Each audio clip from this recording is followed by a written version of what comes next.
Okay, it looks like the recording has started, correct, David? We are recording.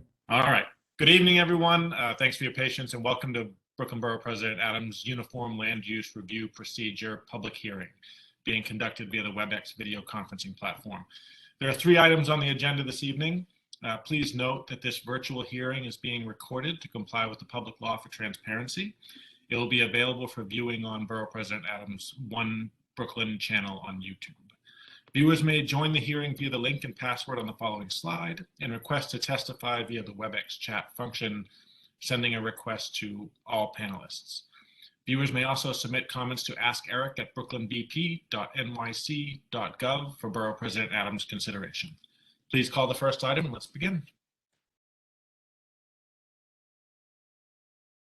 Calendar item number 1, 221102 HUK.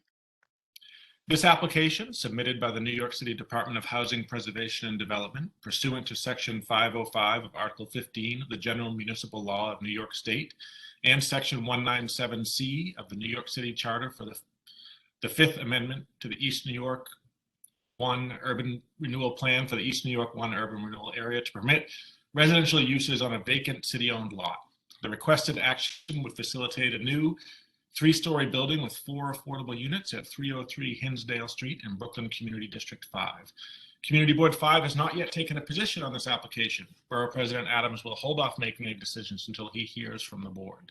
We remind viewers who wish to testify that you must enter your name in the WebEx chat and state intent to speak on the application. After the presentation and question and answer portion, we'll call on speakers in order of chat request. Would Sushma Pramod, the representative for this application, please state your name for the record and present the application? Thank you so much. My name is Sushma Pramod, and I'm representing the Department of Housing Preservation and Development. Could we pull up the presentation? Okay.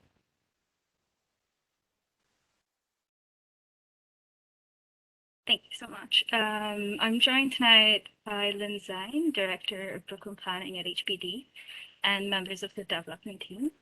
We're here this evening to present the Fifth Amendment to the East New York 1 Urban Renewal Plan, ULURP application. Thank you again for having us here tonight. Next slide, please.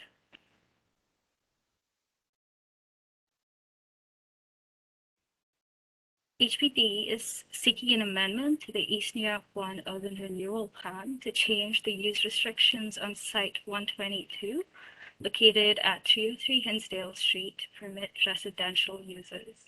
Currently, only open space use is allowed. As you can see in the picture, 303 Hinsdale Street is currently an underutilized vacant city-owned property. It is flanked on either side with 2 to 3-story 1 and 2 family buildings. Approval of the requested action would facilitate the development of a small 100% affordable 3-story new construction building with 4 affordable rental units. The proposed project would improve the vacant lot, elevate the overall condition of the site and its neighboring buildings, and bring additional affordable housing to the area. Next slide, please. To give everyone some background on the East New York 1 Urban Renewal Plan, it was first executed in 1986 and covered an area within Community District 5. A second amendment in 1995 expanded the urban renewal area and allowed for the acquisition of 45 sites for various uses, including Site 122, which is the project site. In that amendment, Site 122 and 32 other sites were designated for residential new construction. A new format to the Urban Renewal Plan was used in the Third Amendment, which was approved in 2013. It included an Appendix A, which listed land use restrictions by site, and 122 was assigned open space use. We believe that this is an error, as research showed that no other land use actions or environmental studies indicated that use change. We are not aware of any plans for open spaces at the site, and our research also showed that the site has always been vacant and underutilized. Because it is located among other residential buildings, we believe residential use designation at Site 122 from 1995 is still the most appropriate use. This is why in 2016, the site was included in an HPD-issued RFP that invited applicants to submit proposals for the design and construction of high-quality new construction affordable housing development projects on small, scattered, vacant, underutilized public sites. Next slide, please. Although we did not find any plans for open space uses at 303 Hinsdale Street, we also wanted to ensure that there are other publicly accessible open spaces in the surrounding area. As the map shows, there are a number of significant playgrounds and parks in the surrounding area. The PS 328 Community Playground is located within 600 feet of the development, and the Success Community Garden is located within a quarter mile. Beyond that, there are several parks, playgrounds, and gardens within half a mile, including Hands and Heart Community Garden, Grace Playground, and Livonia Park. Next slide, please. The development site is an ideal location for residential development, as you can see on this aerial view. It is adjacent to 1 and 2 family buildings and across the street from a former shelter that is being redeveloped into affordable housing. Public transit in the area includes the L train available at Van Sinderen Avenue 2 blocks to the west, and the 234 trains available on Livonia Avenue to the south. The B14 bus stops on Sutter Avenue at the end of the block, and the B20 and B83 stop on Pennsylvania Avenue to the east. Next slide, please. Striving to improve the condition of the site and conscious of neighboring context, the proposed development is a small 3-story residential building with 4 affordable rental units in total, developed under HPD's Neighborhood Construction Program, or NCP. The proposed building at 303 Hinsdale Street will have a mix of unit types, including studios, 1 and 2 bedroom units. The proposed affordability will serve a range of very low-income and low-income households, with rent in the building ranging from $598 per month for a studio to the highest rent of approximately $1,437 per month for a 2-bedroom unit. Next slide, please. 303 Hinsdale Street is also part of the larger New Penn development project, which you might remember we brought to you last winter in January 2021. The project was awarded through HPD's NIHOP NCP RFQ to Rajari Management in partnership with PM Architecture, both MBE certified firms. The project proposed the development of approximately 71 affordable rental units and 2 additional supers units across 10 vacant underutilized city-owned lots. 3 of the 10 sites are part of a full ULURP application, and the 7 remaining sites, including the proposed development, contained 4 or fewer units and received City Council approval in April of 2021. Those approvals were based on the proposed affordability, serving individuals and families earning 30 to 80% of AMI. Next slide, please. To summarize, approval of the 5th Amendment to the East New York 1 Urban Renewal Plan will change the land use restrictions on Site 122, the project site, to allow residential uses on the site. It will facilitate the improvement of this long vacant lot with the development of 1 3-story building with 4 affordable rental units, affordable to very low-income and low-income households. The proposed project will be developed under HPD's Neighborhood Construction Program. The development site is part of the larger New Penn development project, which will facilitate the development of approximately 71 affordable rental units and 2 additional supers units across 10 sites. 3 of the sites in New Penn development project received community board approval in January of 2021, Borough President approval in February of 2021, CPC approval in March of 2021, and City Council approval in April of 2021. For designation as an urban development action area, approval of UDAP, and disposition of vacant underutilized city-owned lots. The 7 remaining sites sites, including the development site, received City Council approval in April of 2021. Next slide, please. And finally, we're anticipating completing ULURP approval in spring of 2022 and hope to close in the summer of 2022. We would then make the units available on Housing Connect 2.0 in the summer of 2024, just before construction is completed in winter of 2024. That's the end of our presentation, and we're open to any questions. Thank you so much. Thank you so much. So I have a handful of questions. Community Board 5 requested that HPD provide deeper affordability and include rear space to allow for a second egress. To what extent would the project accommodate these concerns? Thank you for bringing that up. So since our presentation to the community board on November 19th, the board did request that the affordability of the units be reduced to about 40 to 45% AMI and to consider providing second means of egress. So while this application really only refers to the use change at the site, and the affordability of the project was really discussed and approved earlier in the year as part of the new development application, we really want to do our best to address and accommodate the board's requests.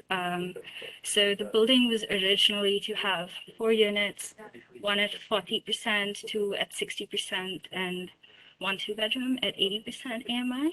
And as a response to the community's requests, HPD and the development team are now sort of exploring the feasibility of replacing the 80% 2-bedroom unit with a 40% 2-bedroom unit. So this will ensure not only financial feasibility of the project, but it also serves a range of households in terms of both like annual income and household size. And in terms of the second means of egress, I was hoping I could call upon Parag and Amina, who are the architects on this project, to provide a little more clarity on that.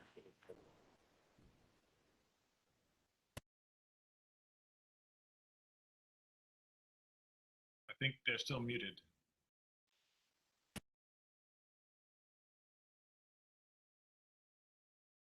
Parag, I think you're still muted.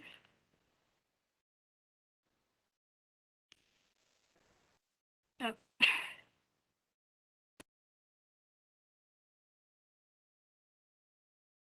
We're not able to hear you, Parag. Can you hear us? Okay, great. Hi, so this is Parag Mehta, PM Architecture Architect on the job. Regarding this particular site, it's a 20 feet by 100 feet lot, which site construction here is 20 feet by 60 feet building, 3-story height. It's going to be non-combustible construction, primarily concrete on the floor, which is permitted in New York City Building Code 2014. It could go well up to 6-story with one means of egress with 2,000 square feet area. We are 3-story building, 1,200 square feet. And again, the new code does not permit any fire escapes in the building.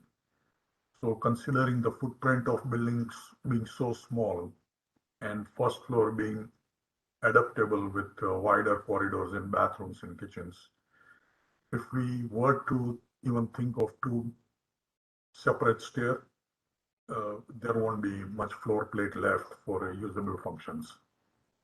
So we are well within the permissible code where we can do 1 stair within the building. Again, it's a concrete floor building with steel and bearing CMU walls. Thank you, Parag. And just to add to that, there's also automatic sprinklers that will be installed in the building. So I believe the board's concern with the second means of egress was really fire safety.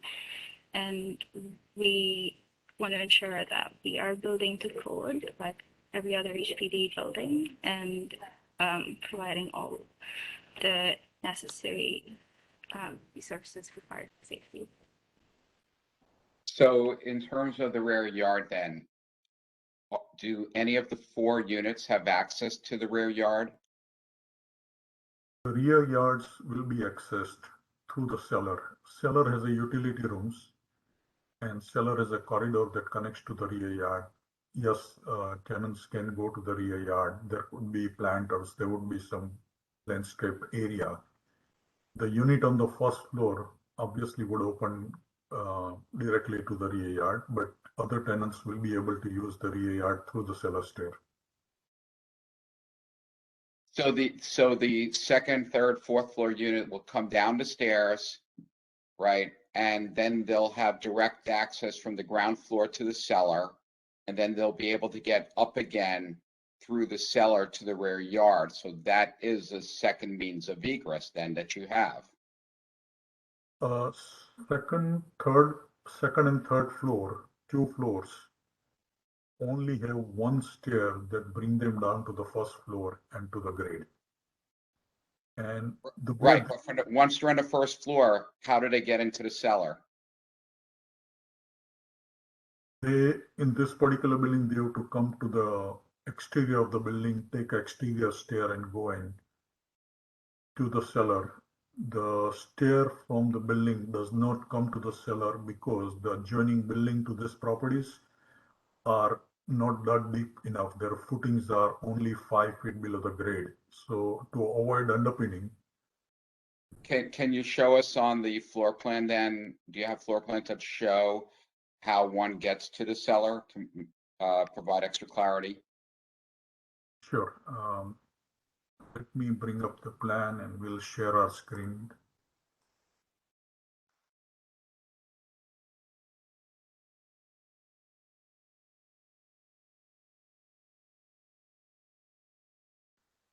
Printed plan altogether.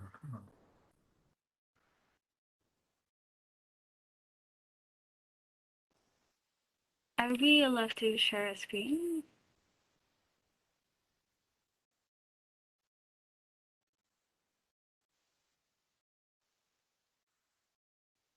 David, are they able to share a screen?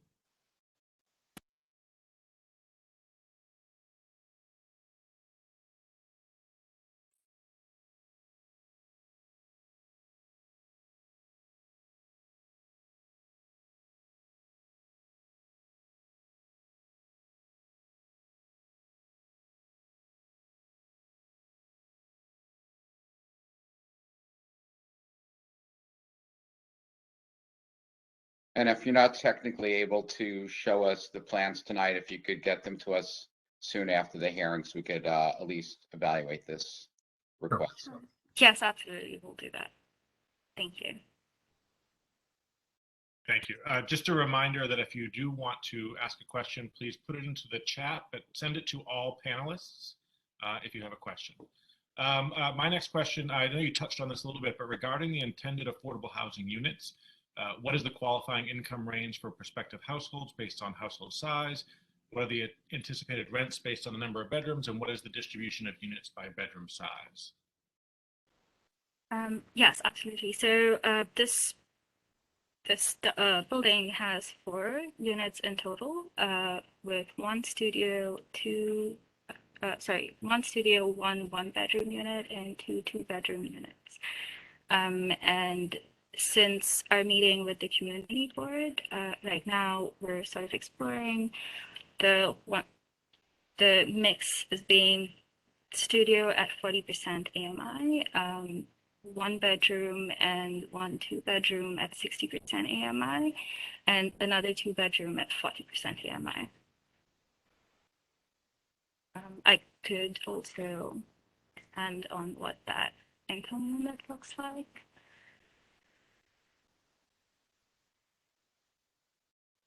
So for the 40%, it's going to be between, household income is between $33,440 for an individual to $42,960 for a family of 3. And for 60% AMI, we're looking at $50,160 for an individual up to $64,440 for an income for a family of 3. Thank you. Please identify what marketing strategies, such as designating one of the community's affordable housing nonprofits as the Affordable Housing Administrating Agent, would be used in the tenant selection process to ensure the highest level of participation from Community District 5, especially those that are rent burdened or at risk of displacement. And would such a marketing strategy start off with financial literacy campaign to assist area residents in becoming lottery eligible?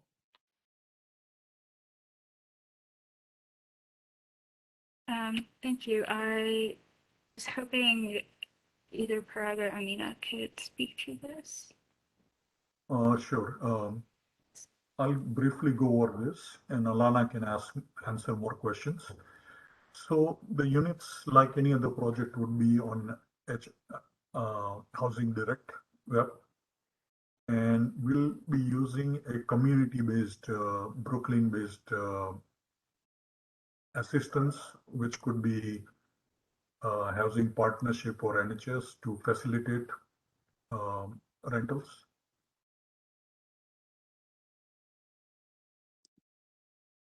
Okay, and my last question is Borough President's policy to promote the use of renewable energy resources focused on advancing sustainable future in Brooklyn. It's also his policy to promote practices to retain stormwater runoff. What consideration has been given, possibly in cooperation with the DEP, the Mayor's Office of Sustainability, NYSERDA, and NYPA, to incorporate passive house design, blue, green, or white roofs, solar roof and/or facade panels, and DEP curbside rain gardens? So we are pursuing a passive house building.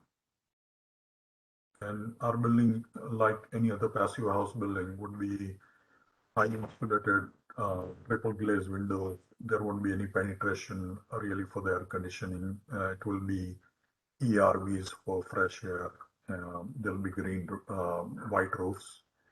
We'll keep them solar ready. It's this stage, we don't know how much budget would work out till we get to the solar point, but we're going to make a very green, very sustainable building.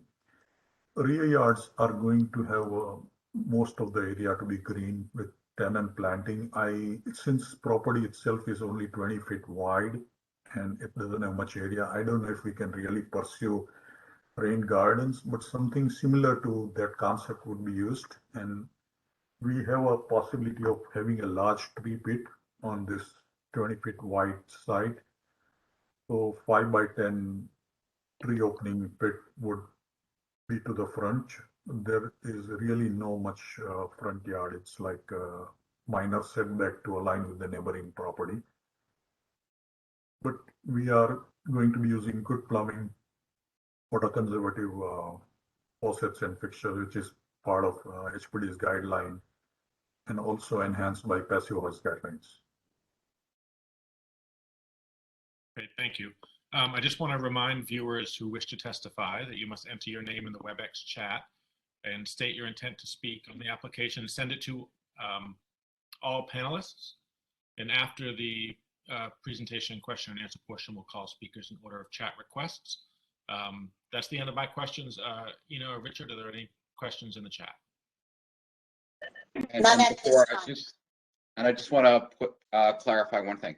So we did this ULURP on the 3 of the other sites in the past. Was there a particular reason why we're revisiting this project now for this particular item as opposed to why it wasn't included at the time we did the rest of the land use actions? Sure, Richard, I could jump in on that. So this site is part of this larger project, which we did go to went through ULURP. It's a smaller site, so it was part of the Accelerate UDAP. So actually, this particular site we didn't bring to the BP. It went to the city council, and we got an approval there based on the proposed affordability and the buildings that we proposed to the council member. This particular action today is to amend what we think it was a mistake on the urban renewal plan. So as Shushma in the earlier slide, this presentation showed the history of East New York 1 URP. This site was always like planned for residential. As you could see, it's surrounding land uses, and it's a small 20 by 100 site.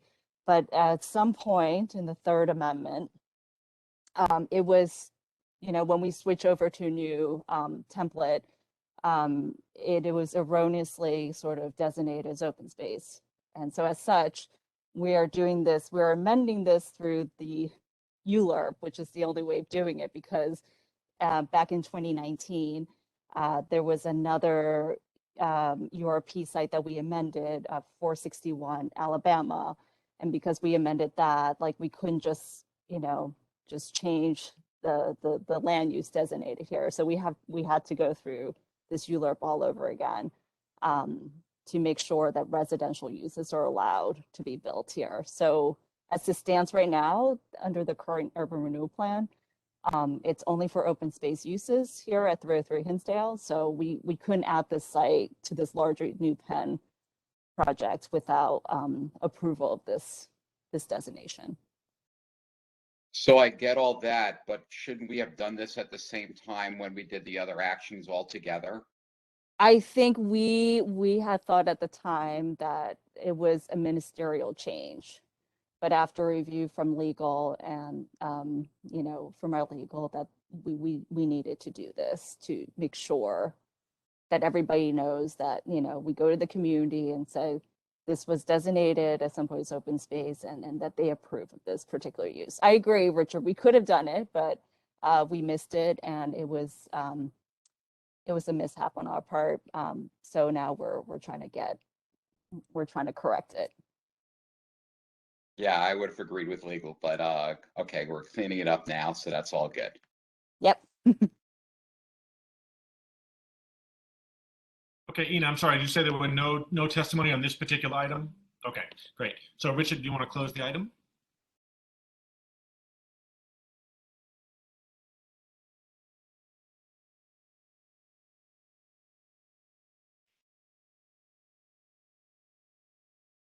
Richard, you're muted. I don't know if you're trying to speak or not. All right.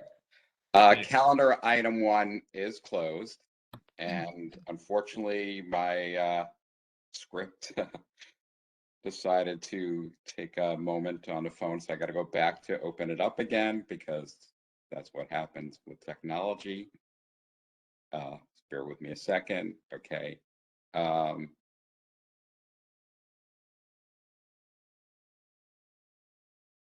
Calendar item number 2, 200-329-ZMK, 200-328-ZRK. These applications submitted by Micros Realty Incorporated pursuant to sections 197C and 201 of the New York City Charter for the following land use actions. A zoning map amendment to change 2872 through 2922 Nostrand Avenue in Brooklyn Community District 15 from R32 to R7A/C24, R6B/C24, and R7A districts, and a zoning text amendment to establish the project site as a mandatory inclusionary housing area, mapped with MIH options 1 and 2. The requested actions are intended to facilitate a 9-story mixed commercial, community facility, and residential building with 55 dwelling units, of which approximately 14 would be permanently affordable. The proposed development would contain 24 vehicular and 22 bicycle parking spaces. Community Board 15 voted to disapprove its Land Use Committee's recommendation to approve this application on October 26, 2021. We again remind viewers who wish to testify that you must enter your name into the WebEx chat and state intent to speak on the application, sending your request to all panelists. After the presentation and question and answer portion, we'll call on speakers in order of chat request. Would Frank Noriega, the representative for this application, please state your name for the record and present the application? Good evening, everybody. My name is Frank Noriega. I'm here from Sheldon Nobel on behalf of the applicant, Micros Realty, Inc. And I just want to say, is the presentation available to post on the screen?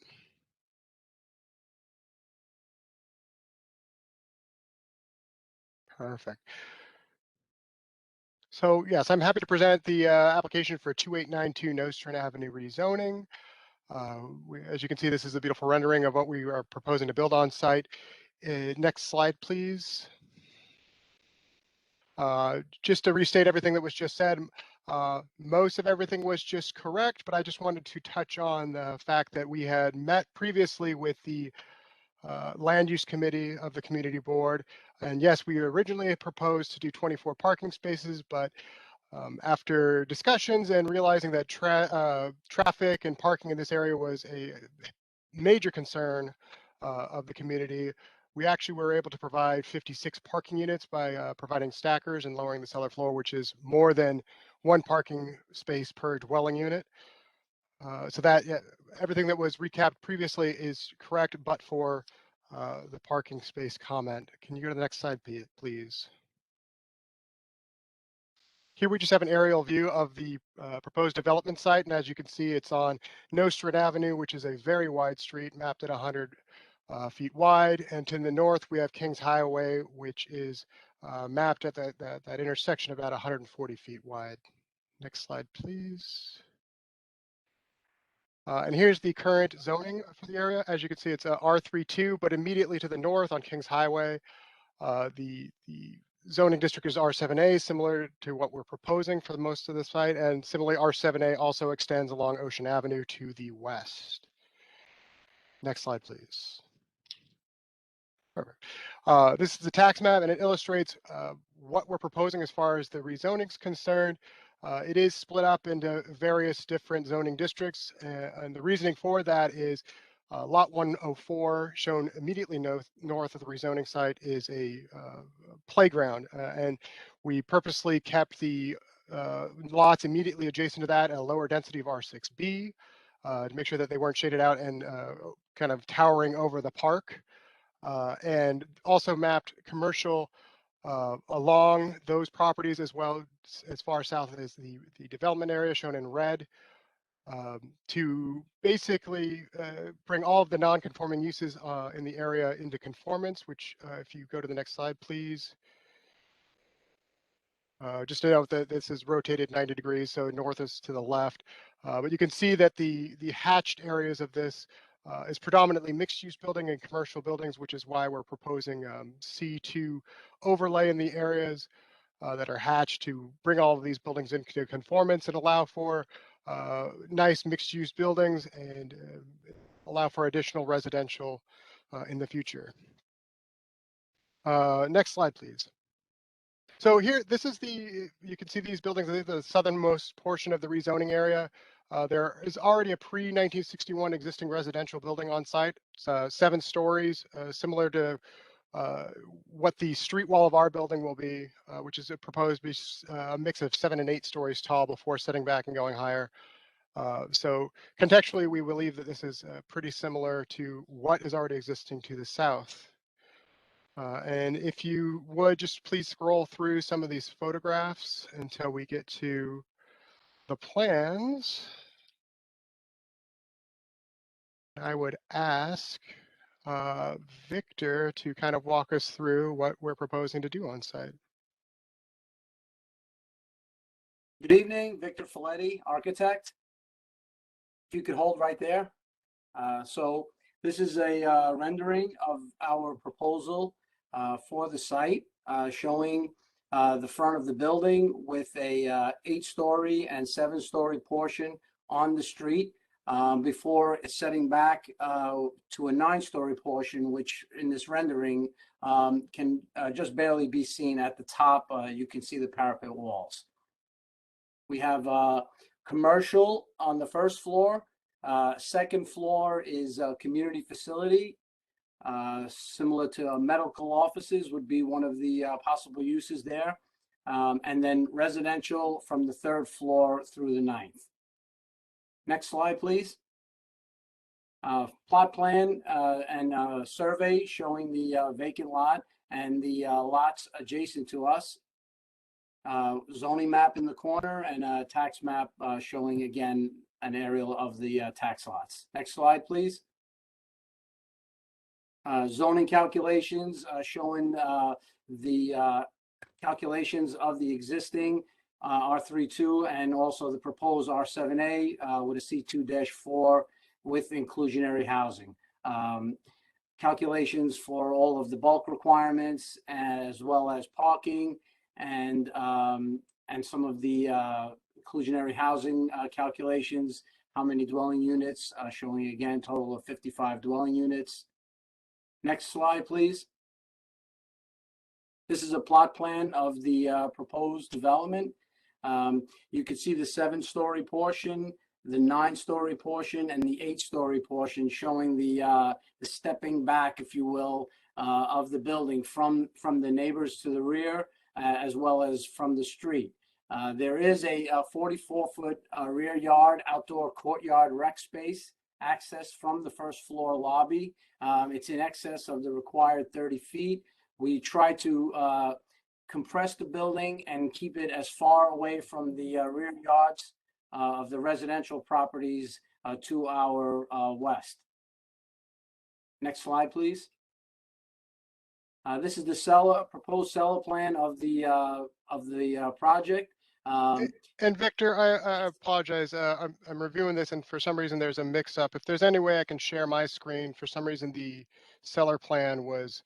That's okay. I can explain what the new plan does show, if you want to bring it up or not. It's very similar to this, but as Frank had mentioned, after we met with the land use committee of the community board, parking was a very big concern of theirs. And we did do a new plan, and we researched the possibility of stackable parking, and basically took a plan which had 24 parking spaces, and made a proposal now to do double stacked parking, a fully attended parking garage for this level. We increased the height to allow the stackable parking. We would go down further into the ground to provide that stackable parking. It would not increase any of the proposed height of the building, and we would provide a fully attended parking spaces for the occupants of the building. And with that stackable parking, we ended up with 56 parking spaces, one more parking space than we do have units in the building. Next slide, please.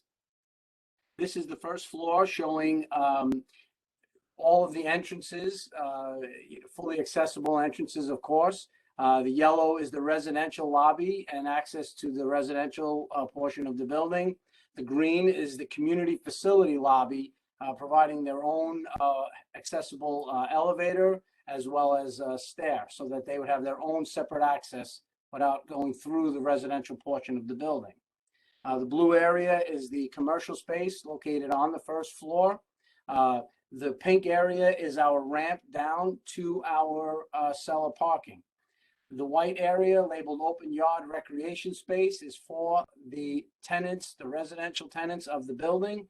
They have access to that recreation space through the residential lobby, down the elevator, out the rear door, and into the recreation space. Next slide, please. This is the second floor plan, where we have our community facility use on the street side, as well as 4 residential units facing the rear yard of the property. You can see the elevators for the residential, there are 2, and also the elevator and stair for the community facility space. Next slide, please. The next several slides are showing the floor plans of the residential units per floor. There is a mix of studio, 1-bedroom and 2-bedroom units distributed throughout the building. Next slide, please. 8th floor plan. Next slide, please. And the smaller 9th floor plan with a public terrace in the front of the building. That would be accessed from all of the tenants of the building. Each apartment has their own private terrace to the rear. Next slide, please. This is a building section of the building. Again, it's an older version. We do have it where all of the residential portions of the building are now 44 feet from the property line, giving the largest setback to the adjacent properties to the rear. Next slide, please. And that's it. Thank you very much.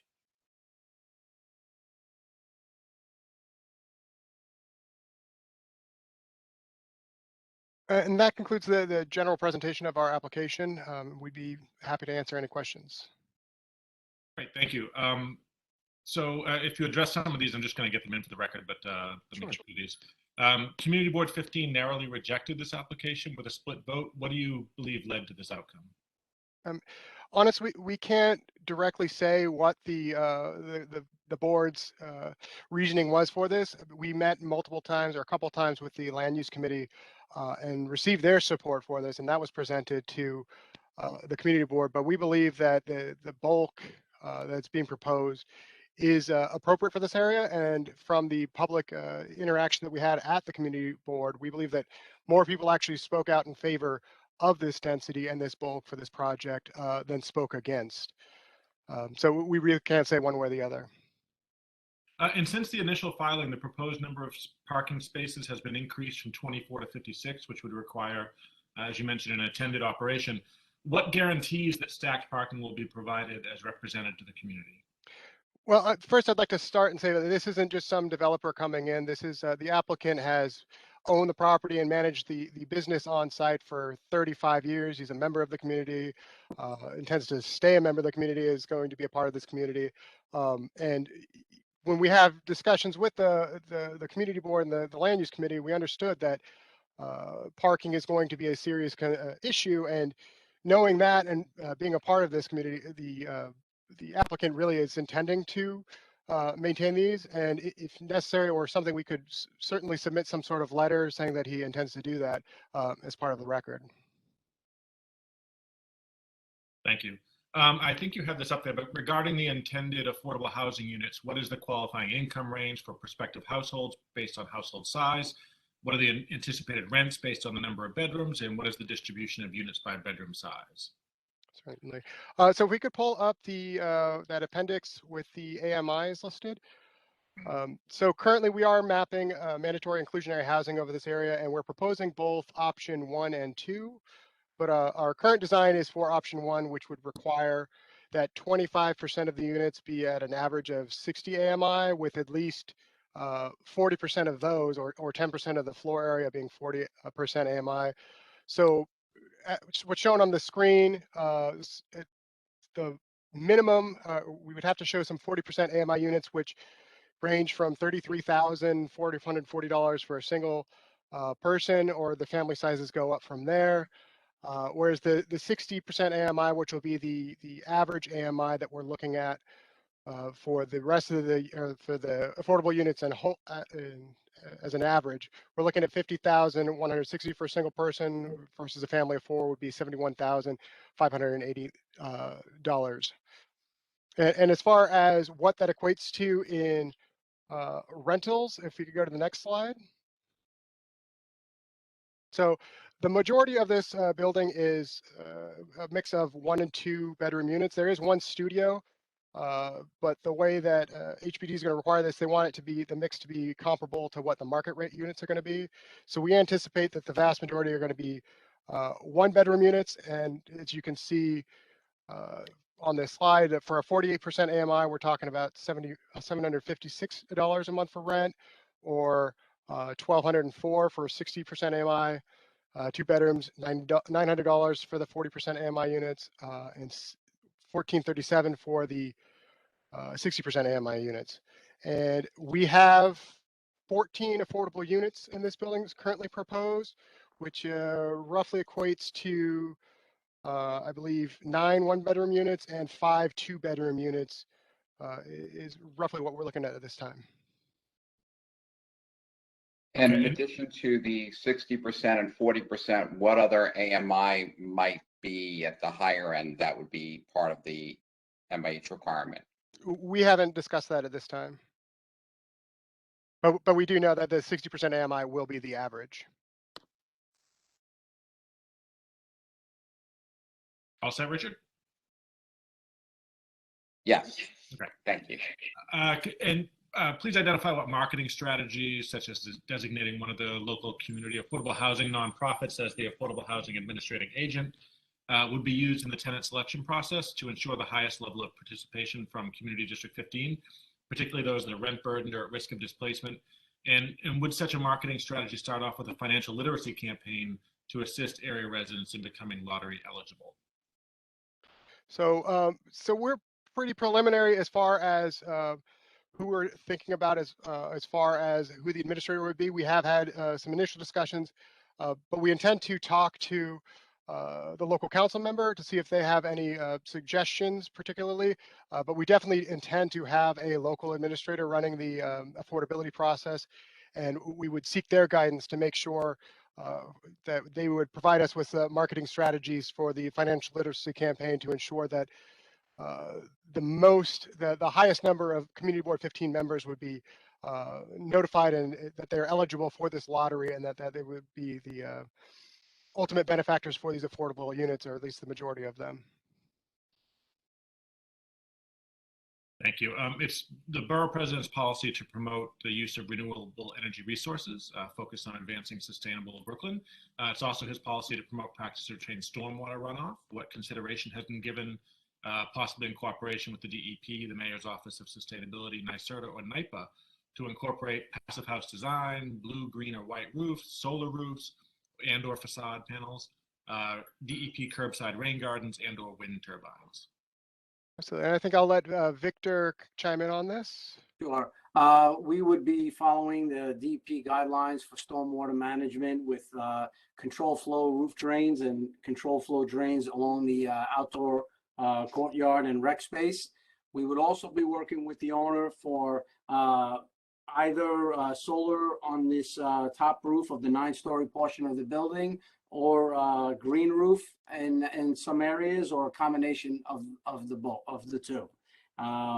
All the equipment is going to be high efficiency, the highest efficiency heating and cooling that is on the market for the day.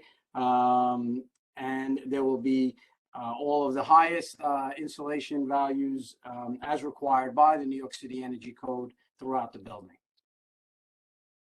Didn't speak to the DEP rain gardens in the public right of way. If you could speak to that as a possibility. We could consider that as a possibility, rain gardens. Yes, absolutely. Thank you. If you could strongly look into that between now and the council review of this project. We will certainly do that. So it's the Borough President's policy to maximize quality jobs for Brooklynites. Could you outline what steps will be taken to ensure the inclusion and participation of minority and women-owned business enterprises and/or local business enterprises in the construction process of this project?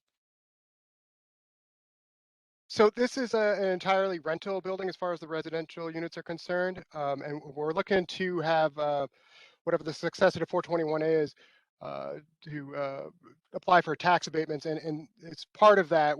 The general requirement now is to have 25% MWBE or LBE to include minority and women-owned businesses, and we certainly anticipate meeting at least that as a minimum standard.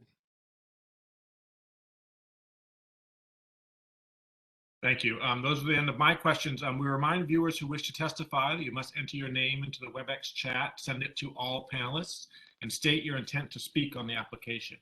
After the presentation and Q&A portion, we will call speakers in order of chat requests. Ina, do you have a list of speakers? Yes, we have several speakers who have requested to testify at this time. Our first speaker is Helen Lava.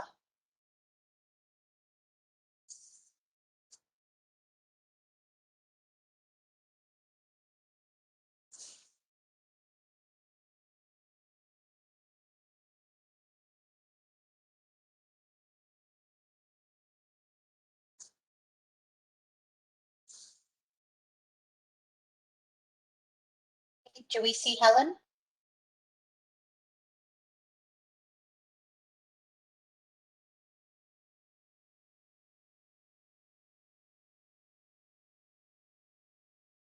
Okay, as a reminder, anyone wishing to speak can also call into the hearing via the conference number and code.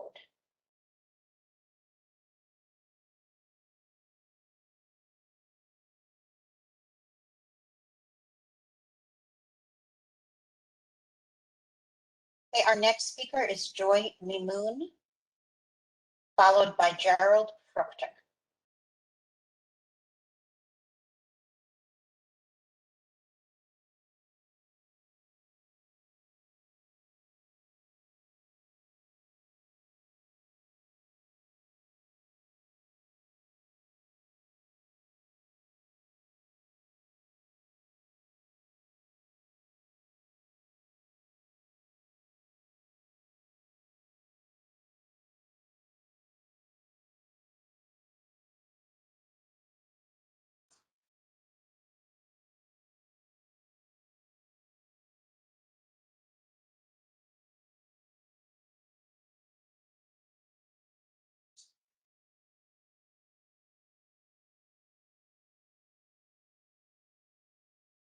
Hello?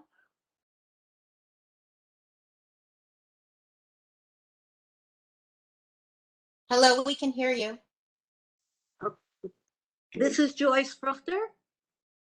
I want to emphasize that the proposed building is completely out of character with all the other buildings along Nostrand Avenue, along that strip. I'm just going to make these short and sweet. I live directly behind the building. I will certainly have no light with a 9-story building built right behind me. As it is, that shorter building, that's 4 stories, took away half the light I usually get in the morning. This is going to completely eliminate the light and certainly any privacy that I might still have. So having a whole group of apartments facing the back, meaning into my backyard, is an extreme invasion of privacy. Despite what's being promised, there isn't enough parking no matter how you want to put it. And without at least 2 parking spots per unit, this is a problem that's going to just get bigger and bigger. There is tremendous congestion on this block. If on the next block, we've already got Honda moving down, and the amount of traffic that we have before any of this happens is very high, with accidents happening constantly. A neighbor of mine was very badly hurt very recently, and it is dangerous with the schools and the children. We are very concerned, and our sewage system, which is already totally overburdened, is going to be even more completely overburdened. And I wrote into the chat, the last time this developer had permission to do something, the first thing that happened to me at the first rain was all the rainwater from that roof was directly in my backyard.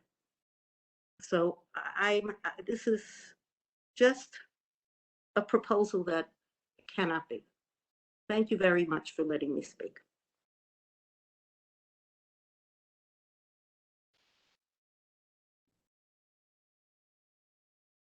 Okay, our next speaker is Esther, and I don't have a last name. Yankee, how bad was that? Followed by Steve Gray. No.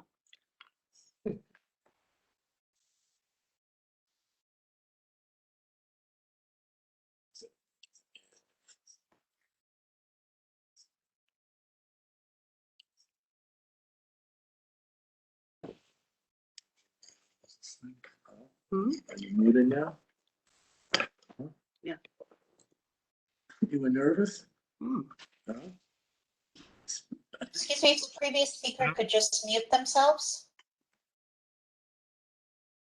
Thank you.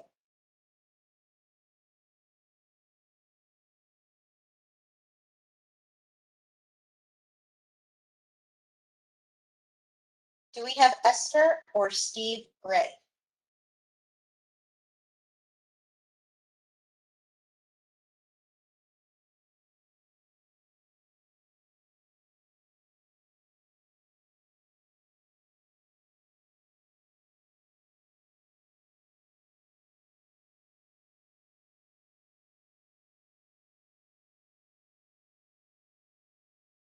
Okay, our speakers after that are Mitchell Fruchter, Jakubo, and Natalie Poole.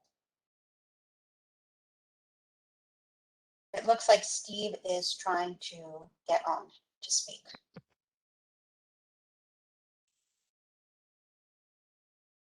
Hello, can you hear me? Yes, we can. Okay, good evening, everyone. I live in the area, I have property in the area. I've been in this area for a long time. And unfortunately, I'm in the healthcare business, and I know a lot of people that are working in community hospital, Beth Israel, and all the other local nursing homes in the area. The prices in this area have gone severely high for anybody looking to purchase, especially the first-time homeowner. I think this is phenomenal for the area to provide housing, inclusionary housing for people that, can get their jump start in life. There's many people that I know that have phenomenal salaries. They just don't have the $300,000, $400,000, $500,000 to put down in one of these $1.5 million, $2 million houses. And the diversity that it'll bring to this area is phenomenal.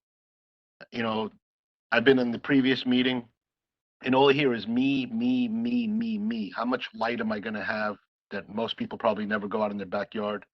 How much more traffic that it's going to have? The reality is the parking spots, the building has the parking spots. The bigger problem is these small 1-family, 2-family houses all along the side streets. They're going to be backing this. They might have 10, 15 people living in those houses. How many of them converted their basements into apartments illegally? And they have the 10 people living there have 10 cars.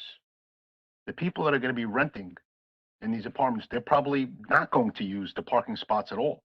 They're probably going to be commuters, bus, train, bicycle.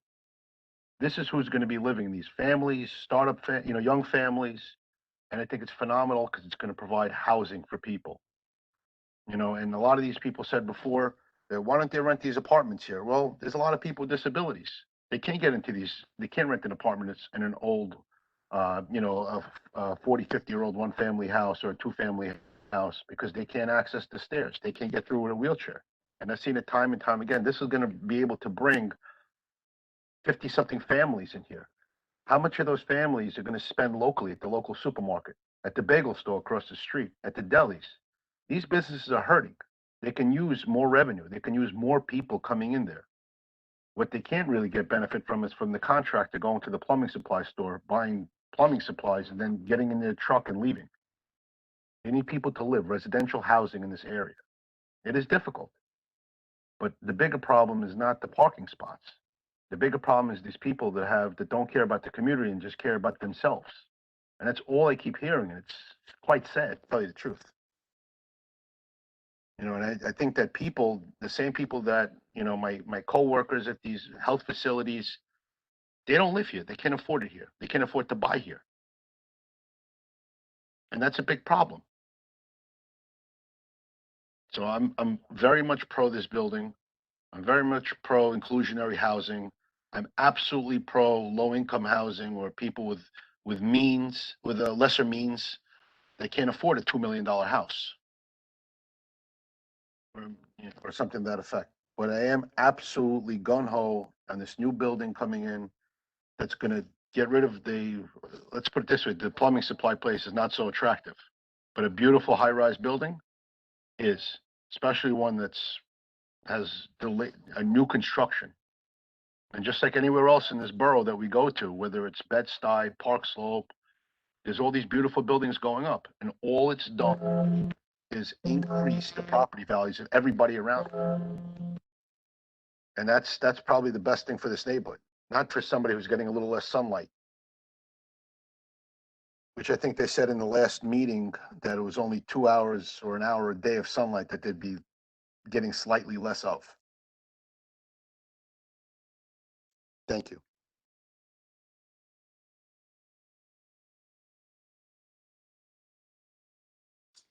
Okay, our next speaker is Mitchell Fruchter, followed by Jacobo and Natalie Poole.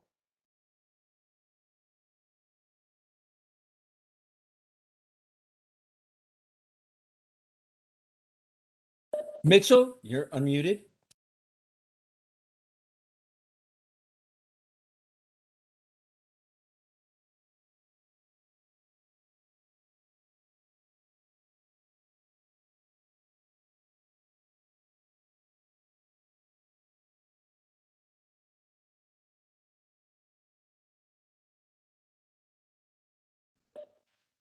Mitchell, you're unmuted.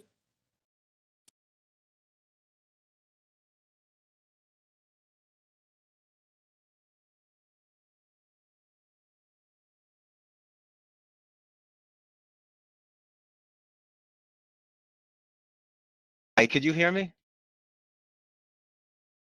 Excuse me? Yes, we hear you. Okay, I hope, I don't know if I came through before. I thought I was unmuted, but anyway, thank you. I'm going to try to be fast because I believe there are other people who want to speak as well. I'm the son of Joyce and Yangi Fruchter. I live in a studio. I heard from the previous testifier before. I just have to take issue to the 10 cars, to the 10 people, to the 2 million, to the illegal, all that. I just please put on the record. I'd like to quickly just show, if I can, a couple of things just to to strengthen some of the points that were made and hopefully were being made to people who are trying to communicate with the with your committee. Is it possible for me to share and quickly show 3 things? No, you don't have the ability to share. Okay, I'm sorry. So, so one. You could email us to ask Eric at brooklynbp.nyc.gov any attachments you'd like to show, and we'll receive them after tonight. Okay, thank you. Because one has to do with the traffic, which is a known known DOT issue. The other one has to do with actually the layout of the area, which I always say living there, is between Madison and Marine Park. It's actually between the streets, Marine Parkway and Madison Place. That's the place we're talking about, and it's so central to the area if you actually live there and you know and experience it. The third thing I'd like to share is just that this issue really came up 10 years ago, and if one looks at the buildings right next to it, very you could see what the place the neighborhood and that street really looks like. Again, the wide street is because you have Madison and you have Marine Parkway coming into Nostrand. Please just, if we look at at the area, it becomes more apparent what we're talking about. I'll email, where again do I send those pictures into? I'm sorry. Ask Eric at Yeah. brooklynbp.nyc.gov. Okay, thank you. And yeah, so thank you for your time, and appreciate you studying it. Thank you.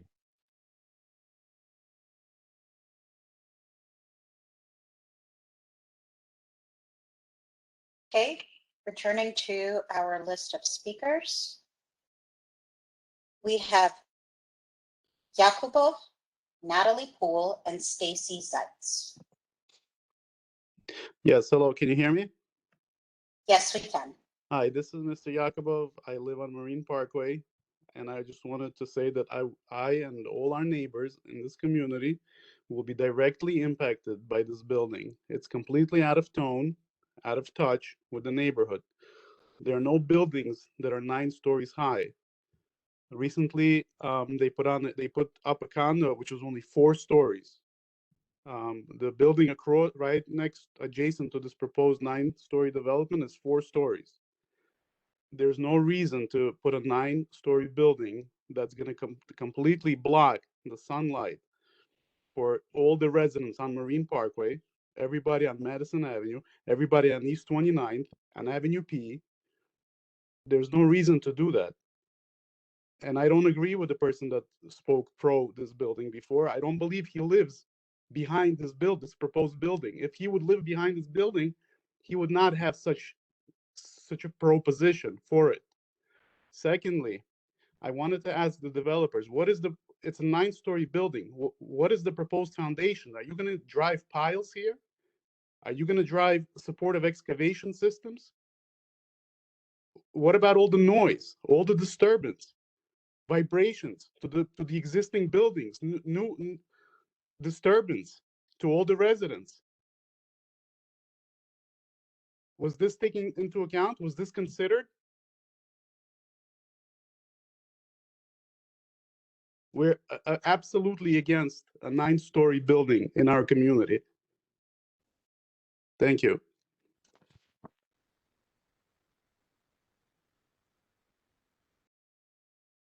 Okay, our next speakers are Natalie Poole, Stacy Seitz, and Igor Weisman.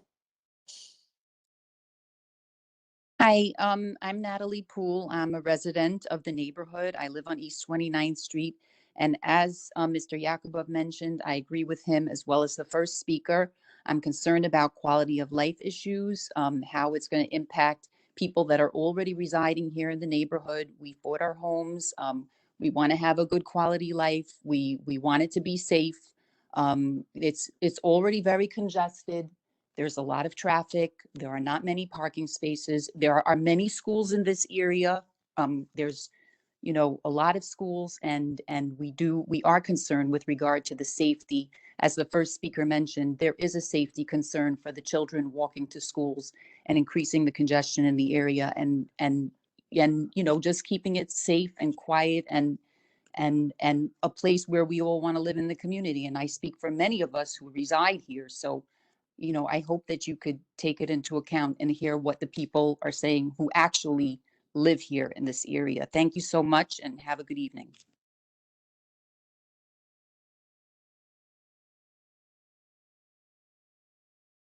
Moving on to our next few speakers, we have Stacy Seitz, Igor Weisman, and Judy Weiss. Hi, can you hear me? Hold on. Hi, this is Stacy Seitz. Good evening. How are you? Can you hear me? Okay, great. Okay, so I live in the community. I am not an East 29th Street resident. I live on East 28th Street. And I have to say, I was listening to that previous speaker talk about me. Obviously, I agree that this individual must not live in the neighborhood, because that is not how anybody in this neighborhood would be speaking about each other. We are a neighborhood. We are a proud neighborhood. We are proud of our community. And having a building of this size is just not just out of character. In terms of traffic, he's talking about supporting the local businesses. Well, I don't know if he knows that CVS was just sold now to the Honda dealership that's going to go from all the way from almost Avenue M to Kings Highway, both sides of the street. So we've now lost our CVS. So if he's concerned about people moving into the neighborhood, they can't even go to the CVS to buy milk or get their medication. So we've lost that. In terms of traffic, I would like to give you an example of traffic. I live on East 28th Street and Kings Highway. My husband works on East 14th Street and Kings Highway. 45 minutes. Let me say that again. 45 minutes just to get to his office the other day by car. And he has to go by car as he's a volunteer ambulance individual. So he could take a bus, however, he's saving lives when he's not working. I have no objections to people being able to live in the neighborhood. I wish I could sell my house for $2 million. He's quite wrong on that, because my home is not worth $2 million. On East 28th Street, he's talking about how people renting in 10, we are single family homes, almost all these homes, East 28th, East 29th Street, between Kings Highway and Avenue P, are single family homes. We are a community, a very strong community, and the way he disparaged our community by saying me, he obviously does not live in this community. Myself, as well as many people in this community who are not liking to speak publicly, object to such a large structure. There's a school nearby, there's a playground nearby. And yes, you know what? We're all entitled living in New York City. We choose to live here, but we are entitled to sunlight. We, not me, we are entitled if we would choose to. And I do live behind an apartment building that wraps around from East 27th to East 28th, and it is nowhere near 9 stories. And if it was that high, I don't think I would be very happy, as well as the people on East 29th Street. So I can say I, because I live in the neighborhood, as well as my family, and I think most of the community, object highly and strongly to such a building. And yes, people are entitled to live in an apartment building. They built one on Kings Highway and East 28th Street. that was, you know, people of all different salaries and income are able to live, but it was nowhere near 9 stories, blocking the whole world. So I object to this, as well as many other people. And I would really appreciate that people who speak, whether they're opposed to or against to, speak in a fashion that is kind to everybody else. Thank you.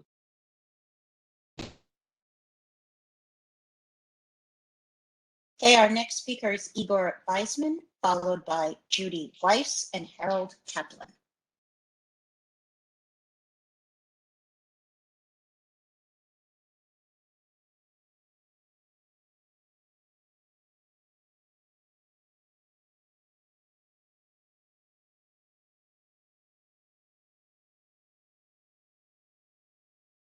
Igor, I'm going to unmute you.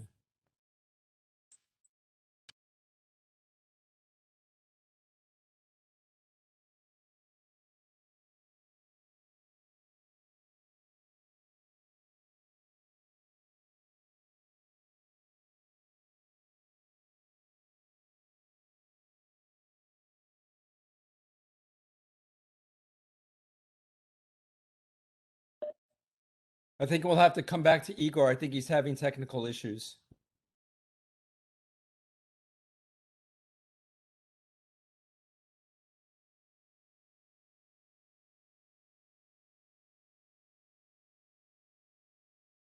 Judy Weiss? Can I speak? Do you hear me? Yes, we hear you. Okay. I think I'm speaking on behalf of many, many people in my neighborhood. Let's just not lose sight of one thing. The developers are not in this for me. They're in it for the bottom line. So let's just not say that the developers are doing this for my good. One thing I said last week that I feel very strongly about, we drive around this neighborhood and we see what's been going on over the past few years. The endless building of endless apartments. Anytime there's a few inches of daylight, of sunlight, they take it. They've been given the zoning capabilities of putting 20 houses on a house that used to be of three families. And a lot of those apartments are still vacant. I have a great idea for the local council. Why don't they give great incentives for these apartments to rent them out? These buildings are already there. They're up and ready to go, but there's no one who wants to buy them. This place is overbuilt. Let them rent them out. We do not need a 9-floor apartment building. And let's not lose sight that how many developers are waiting for this change to pounce so that the next block can do the same thing. Go outside your house.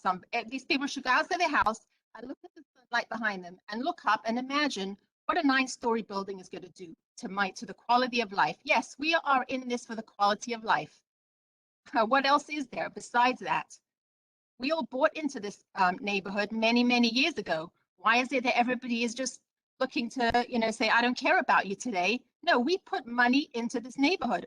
At the end of the day, I want to take the money out of our neighborhood. If all these buildings are going to be built to this capacity, we will not be able to sell our homes. We're not rich people. At the end of the day, this is what we have, the house that we own. At the 50 households that they're talking about that they're going to help, look at the hundreds and hundreds of people who are in the neighborhood who are unhappy with what you are planning to do. It's going to snowball. I live on the next block, and I know for a fact that there are on Nostrand between P and Quentin, there are commercial buildings behind, and slowly but surely, each person that was renting there is becoming vacant because that developer is going to want to do exactly what this block wants. And I'm going to look out of my house and I'm going to have people watch me in my bedroom, in my kitchen. I don't understand why that's selfish. It's a quality of life issue. Doesn't everybody want a quality of life issue? This is a mixed use neighborhood. It was residential and some part commercial. But building all these apartments, I'm going to think I'm living in Manhattan. I didn't choose to live in Manhattan to be surrounded by endless apartment buildings. It's an eyesore. It's unnecessary. And the biggest thing is that we've got hundreds of vacant apartments in this neighborhood. Figure out a way to rent them out and then everyone can be happy. Thank you.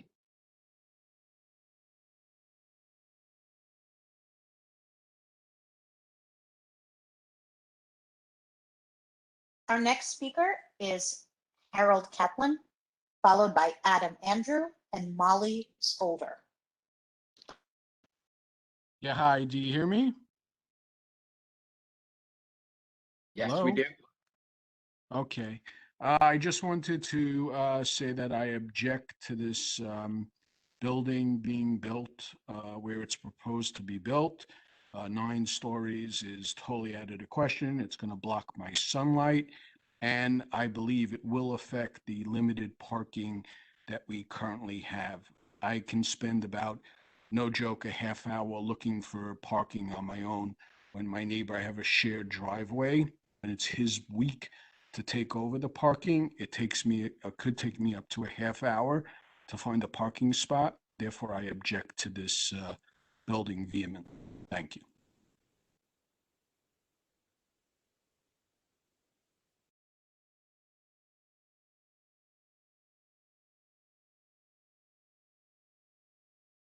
Adam Andrew, followed by Molly Skolder and Mariano Thayer.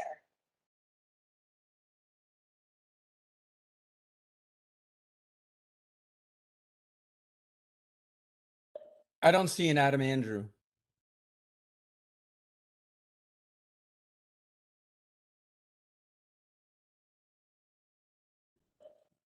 Who's after Adam? Molly Skolder, followed by Mariano Thayer.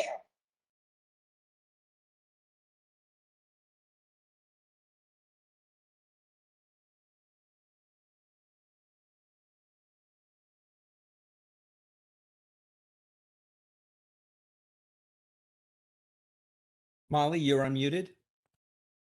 Can you hear me? Can you Yes. hear me? Okay. So I live on East 29th Street, the beginning of the block. I moved here 11 years ago. There were none. There are now 2 buildings surrounding me in the back and on the side. And never mind sunlight. I could deal without the sunlight. I'm not complaining about the sunlight. There's a noise factor, there's a parking factor. And I just want to add that I resent the gentleman that states that there are 9 cars and 9 children, that every family has 9 children here, and there are 9 parking spots being taken by the 9 children. That is a very derogatory, and this this neighborhood happens to be a very caring and very loving neighborhood that helps everyone and of all diversity. It's a beautiful neighborhood, but it's extremely overcrowded. And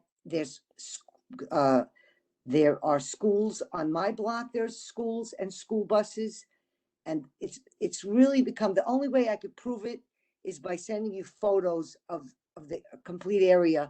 We're infested with buildings. This is not a neighborhood anymore. Thank you.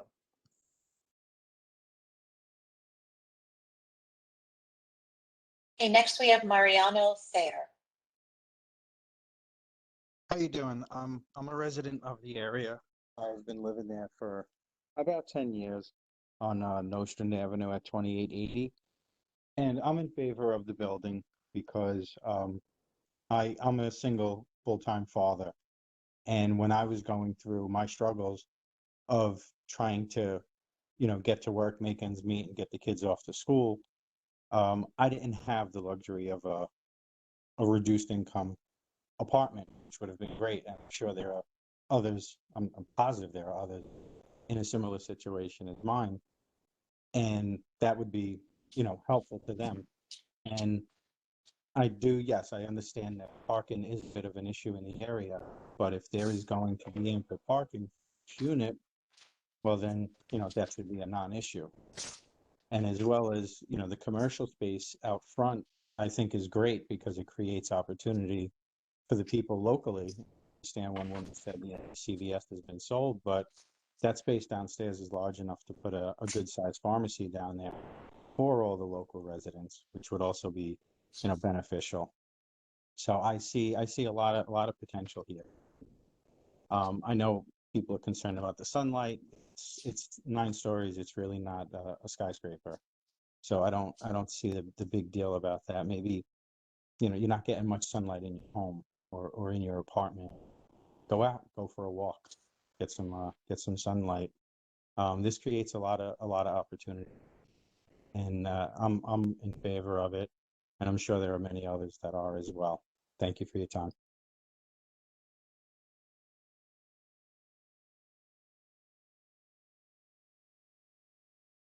All right, at this time, we will take any speakers that we have calling in by phone. Is there anyone on the phone line?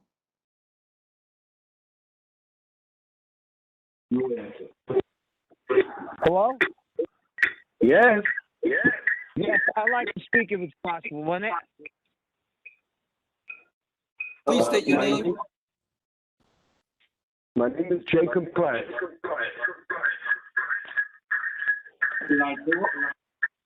Okay, do you hear me? There's a lot of echo. Do you also have your computer on? Yes, I do. Yeah. I will, let me, oh, I can't even hear you. What happened? Someone picks up?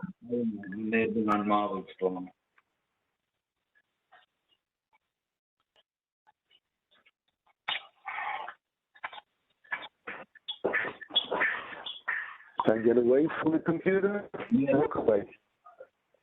Okay, I'm away from my computer right now.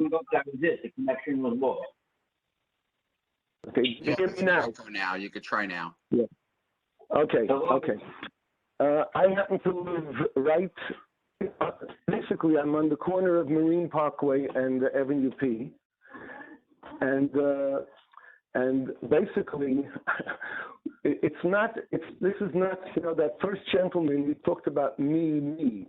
I actually went up and down these couple of blocks that are in the path of that building, and I spoke to people of all ethnicities. We are a mixed neighborhood over here. Don't think that this is what you want to call a little white neighborhood.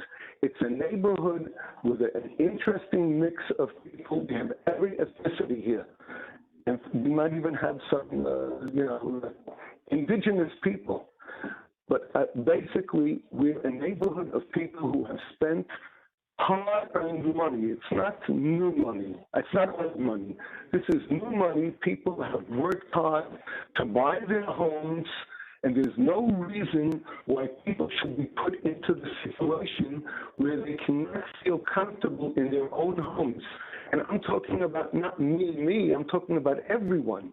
Whoever I spoke to, no one said that in fact, everyone said they would very much object to a 9-story building. There was a lower, let's say a 4-story building. I have a feeling there wouldn't be any objection, no objection whatsoever. And by the way, as far as parking goes, I know what's going to happen. The developer can guarantee a lot. But when it comes down to it, he'll either have less parking there, or even if he has the parking, he'll want to have an extra charge for the parking. Parking will not come free. And the whole concept of parking with stacked parking, I don't know if I'd want to have my car under another car. I'm not so sure that that's something that everyone will want. I mean, people who might be renting over there. The other lady who said that there are many apartments, in fact, one of the developments across the street, it's laying empty. Work something out with them. Why overbuild when what you have already is not really occupied? Doesn't make sense. It's not me, it's retaining the character of a community. And I think that that's very important, and I think the people in the community should have a voice. The Marine Park, Madison area, the people, by and large, enjoy the community because of the way the community is now. We've lost our CVS. Now, Plaza Mall is coming and taking over that spot. And of course, in the middle of the night. If you need a car, just go there and buy a car. But we're losing a lot of what we've had before. Why should we lose even more? And there's no reason for it. And the people, I would say the people have spoken. Thank you.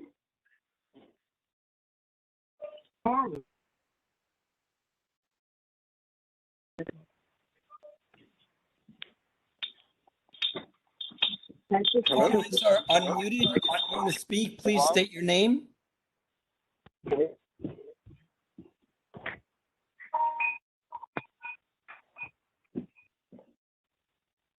Molly doesn't know how to get on. The phone lines are unmuted. If you wish to speak, please state your name. Hello? You want my name? I'll be glad to give it. Yes, please. Hello? We hear you. You can hear me? My name is George Sultan. Can you hear me? Yes. No, maybe unmute your phone. If you're speaking to me, I do not understand what you just said, please.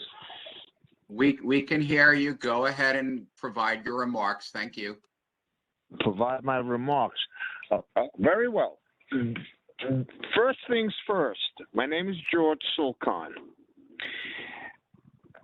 This was, or always was, a very prosperous commercial retail site, not just for plumbing supplies, but from everything from 1969 to when the business changed ownership.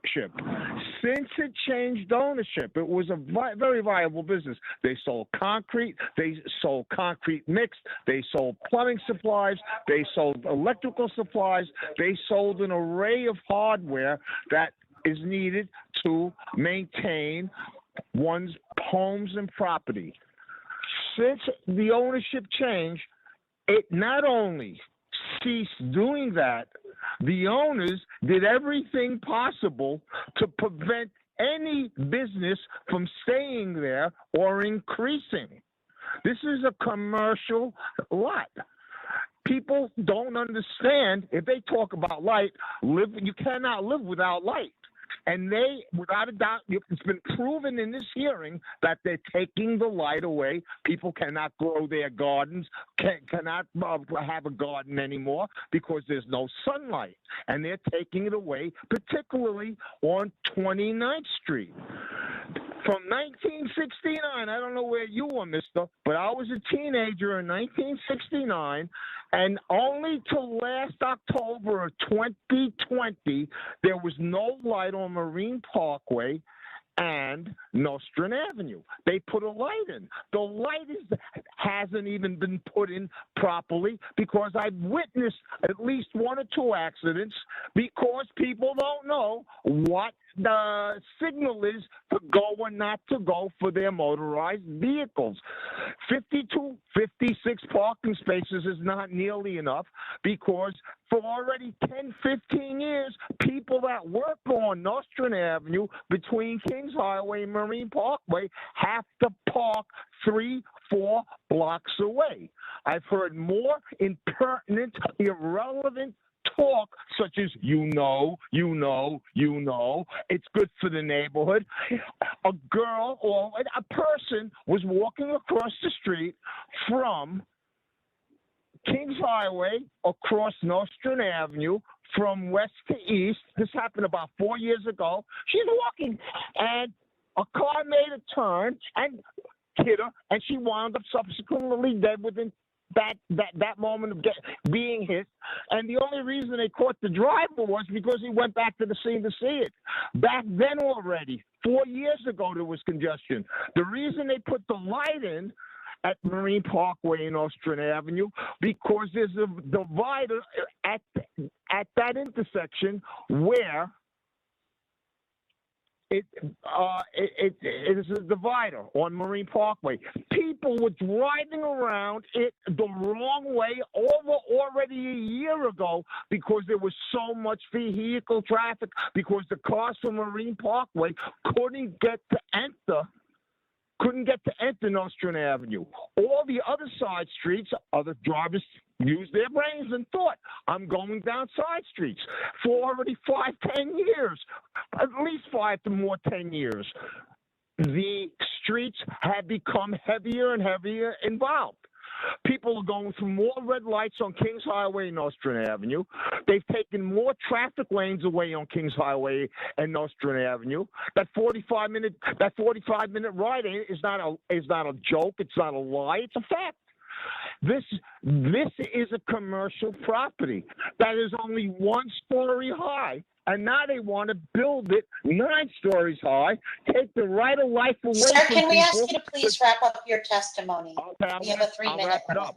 I'm going to wrap it up. This is what the owner of this property has done is make sure his business is not a viable business, and all he wants to do is build something. He can care less about the lives of everybody in this community living there. And he could care less. All he wants is the money, money, money. If he wanted money, he should have ran the business the way he bought it from before, the way it was before.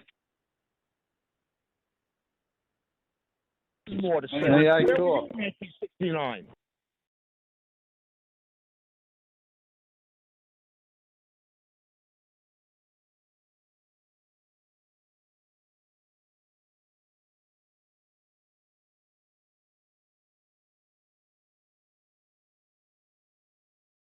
Do we have additional speakers in the queue?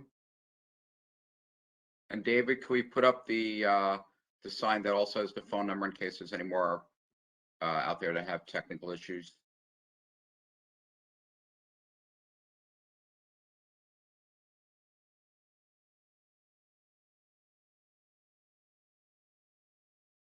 We have one speaker via chat, and that is Sholom Lasker.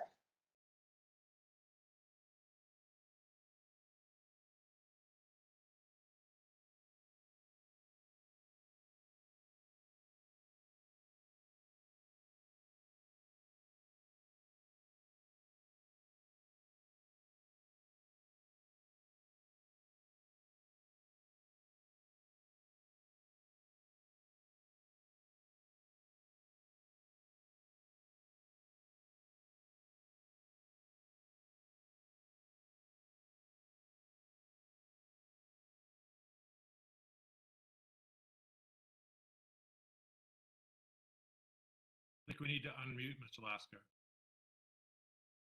Hi, yes, thank you very much for that. Hopefully you can hear me now. I'm going to try not to repeat some of the good points that folks earlier made, but maybe just add 1 or 2 more. And I do want to thank this panel for listening to us and taking the time for it. It seems, I know there's maybe 4 hours allotted to this, but a lot of time has been spent hearing the feedback from the community. That's very nice. I had joined a community board meeting last week, and the time seemed very short, and a lot of people who had opposition did not get to speak. I want to maybe suggest why that might be. And earlier in this meeting, Jeff Flowell had asked a question about, to Frank Noriega, why he thought it might be that that community board meeting had voted down this proposal. And Frank said, well, he was surprised because a lot of people who spoke were in favor of it. I joined that meeting. I had my hands up for most of that meeting, as did other people, and we were not given the opportunity to speak. It seems like most of the people who were called on to speak were actually in support of this. Further, I received a letter notifying me of that meeting only 2 days before the meeting, and the deadline to submit feedback had already passed. while as people who were asked to participate in that call and speak in support of it, were actually notified well in advance and kind of prepped for that call.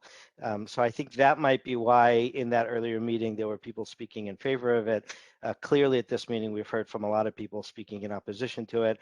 A lot of good points raised. I just might want to highlight one or two that I thought maybe came across in Frank's presentation a little bit, maybe unfairly. One is that this is an unprecedented height that's being proposed here. And there was a mention of Kings Highway being not too far away, and that's zoned similarly and has very high buildings. When you're talking about a community as tight as everything is in Brooklyn and all over the 5 boroughs, Kings Highway is actually pretty big distance, if you will, away from us. It might not be that many feet, but it's kind of a separate highway. Yes, it cuts through, our community, but it's not part of Nostrand Avenue. And I think the feedback that you've heard is that once you start thinking of Nostrand versus Kings Highway, this is unprecedented. There isn't anything this tall. It would dramatically affect the people that are around it, as you heard. But someone had made the point earlier, which I think is true, is this would sort of be opening the floodgates to additional zoning requests. People would argue, once you have this one, why can't I have another one? And it's not really in scale and align with the overall feel of the community and in general lower buildings. Someone had mentioned Ocean Avenue. That's true. It's quite far away. This is not Ocean Avenue. This is Nostrand. And so I think that the scale is just too big. And then my last point is some of the photos that were shown earlier in the renderings. I don't think those are fair. I mean, if a decision is going to be made based on them, then I think it would really be great if those decision makers can come out here and actually look at these things in life. The renderings show that one relatively large apartment building that is slightly to the south of the property already. That's already too big, so it's not really in scale. It's been here for a long time. We got used to it, but the rendering incorporated that and another large building and kind of just shows like this one's only slightly bigger. But if you look at the rest of the neighborhood, if you rotate and look across the street, you just don't see tall buildings like that. And someone commented that it's not a skyscraper. It's not, but around here it would really look like one. So thanks for listening. Again, appreciate this panel being so open and giving so much time to everyone to voice their opinion. Thank you.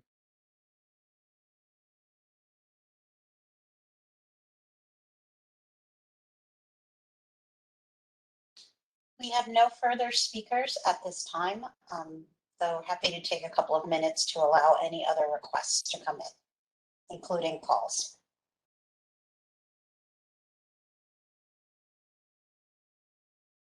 Great, and just to remind anyone out there, if you wish to testify, put your name in the WebEx chat to all panelists and state intent to speak on this application. We'll give it a minute.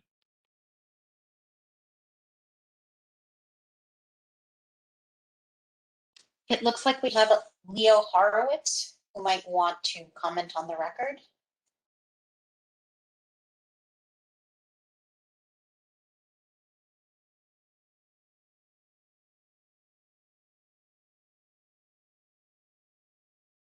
Neil, you're unmuted.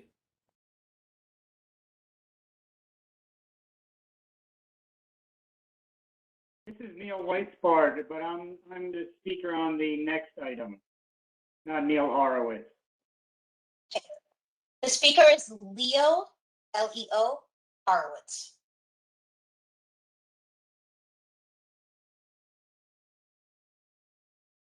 Hello, do you hear me now? Yes, we hear you. Yes, we do. Okay, I just want to comment about the 9-story building that's proposed on Nostrand Avenue. I live on East 28th Street between Kings Highway and Avenue P. And in the last couple of years, 2 apartment buildings were put up on the corner of the street where I live on East 28th and Kings Highway. Both 6-story buildings where single-family homes used to be, both totally inappropriate for the neighborhood and totally out of character with the rest of the neighborhood. It's created much more congestion, inability to park, and it totally changed the character of the neighborhood. I think a 9-story building on Nostrand Avenue is completely inappropriate for what this neighborhood is about. Thank you. Our next speaker is Alla Digilova.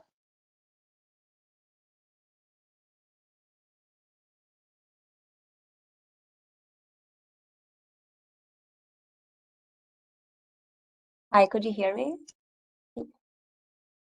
Hello? Yes, we can. Great. So I also live in the neighborhood. I live on Marine Parkway off of Avenue P, and I actually recently moved to the neighborhood a couple of years ago. And one of the reasons why I specifically chose Marine Park is because it has this special character of a small neighborhood, kind of like a sort of a little bit of a suburban feel in the middle of the city, specifically because we don't really have big buildings in our site. If you sit in your backyard, you're not like really looking at a huge tall building. And the parking was great comparing to other neighborhoods. And I also oppose building this 9-story building on Ostrand Avenue because it will be closer to my house. And in general, I think it's gonna ruin it for the rest of the neighbors. It's 50 plus units. Even if there's one parking space for everybody, as somebody else mentioned previously, they're probably going to come at a cost, and nobody really knows what's going to happen by the time you get to actual construction and development, right? Like the proposal can be one thing, and what survives is completely different. And it's inevitable there's just going to create more congestion. It's already really congested driving down Ostrand Avenue. And now, as somebody also mentioned before, we have this Plaza Toyota Mall that's overtaking Ostrand Avenue. I can't even imagine how terrible it's going to be just driving down that one block. Then again, the sunlight blocking, that's going to be an issue. I do understand that people are in favor of affordable units, but as somebody else mentioned before, there has been a lot of construction in the neighborhood, and there is that building across the street. It's been constructed a few years ago, and it's been sitting half empty for a couple of years. Like there could be something done with that. I just think that it doesn't really match the character and the feel of our neighborhood. And people bought into the neighborhood with a certain idea of what character it has. And I think it's just unfair to bring in this unnecessary construction now.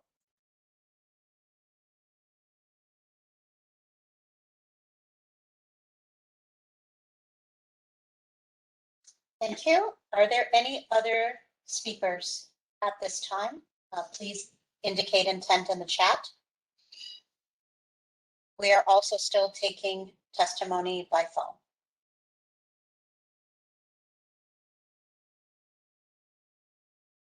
I'm going to be unmuting the phones. Please state your name if you choose to speak. This is David. Can you hear me? Nancy Otis. This is David. Can you hear me? Yes, we hear you.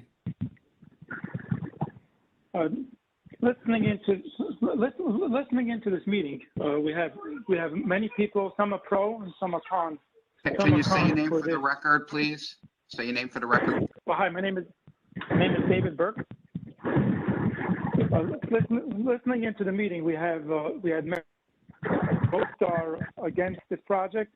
There are a few that they said they live in the neighborhood and they are for the project. That can't be they live in the neighborhood. On a regular day to drive from Avenue L, from Nostrand Avenue, from Avenue L towards Kings Highway, and see how long it takes to go during the day. And then do the same at night also. And then the next day they should do it from Kings Highway towards Quentin Road. And you'll see the difference and how it is. And the question to ask ourselves is, do we want to have the same amount of traffic that we have from Plaza, from Avenue L to Kings Highway? Do we want that further down also? Plaza Auto Mall has been taking over the entire neighborhood. You cannot make it down Nostrand Avenue at all during the day. It can take one block and sometimes take 10 to 15 minutes due to all the traffic. The question is, do we want that? So I welcome this esteemed committee to drive down Nostrand Avenue during the day by themselves, and then you can make the decision on your own. Thank you.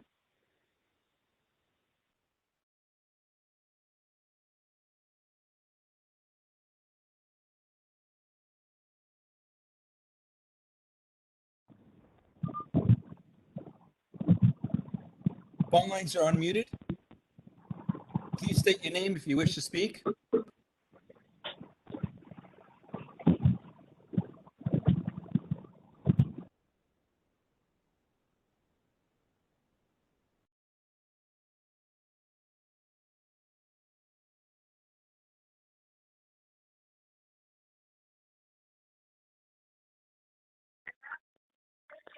Nancy Otis?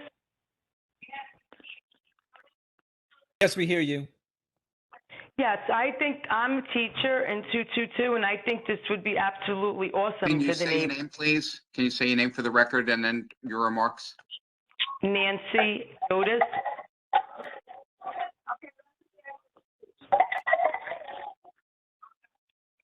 All right.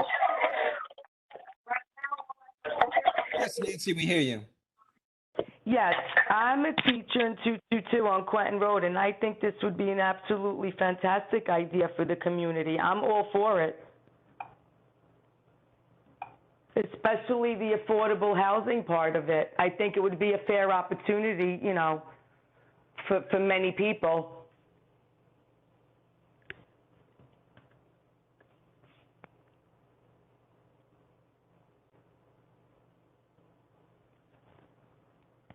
Hello?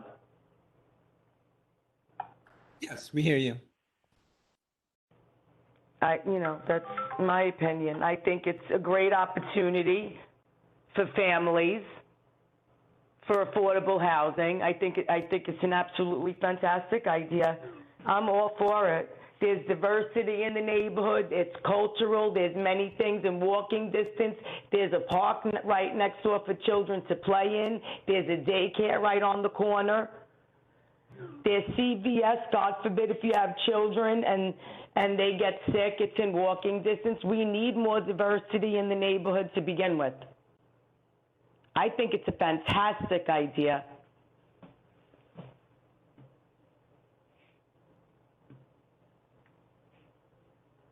And I would love to see it happen.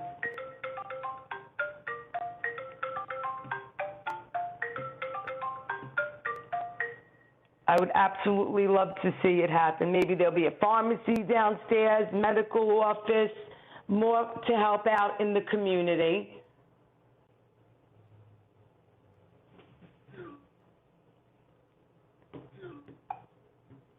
That's just my opinion. I'm all for it, and I would love to see it happen, honestly. I think it would be a great addition for the community. And to allow young families starting out today to have an opportunity to buy something, affordable housing. I've been in the neighborhood for years.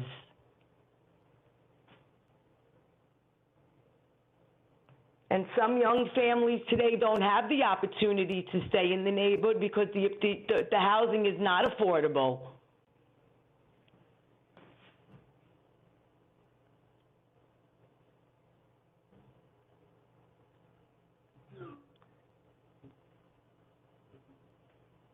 Thank you.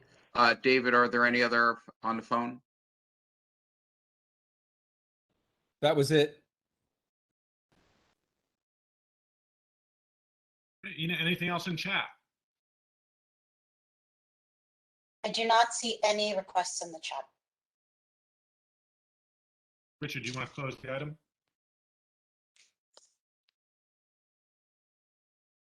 Calendar item number 2 is closed.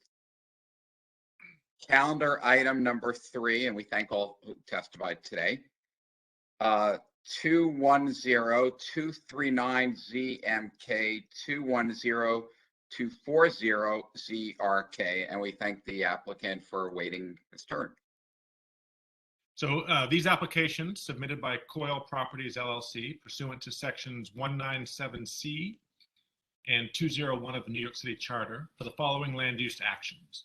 A zoning map amendment to change an area on the west side of Coyle Street between Avenues U and V in Brooklyn Community District 15 from R4C12 to R6A C24, and a zoning text amendment to designate an MIH area coterminous with the site. The requested actions are intended to facilitate a 5-story, 129,000 square foot mixed-use building with 148 dwelling units, of which approximately 48 would be affordable at an average of 80% of area median income, pursuant to MIH Option 2. The 32,000 square foot commercial component would contain a physical culture establishment and retail uses. The proposed development would provide 195 off-street accessory parking spaces. Community Board 15 voted to approve this application on October 26, 2021. Would Neil Weisbar, the representative for this application, please state your name for the record and present the application?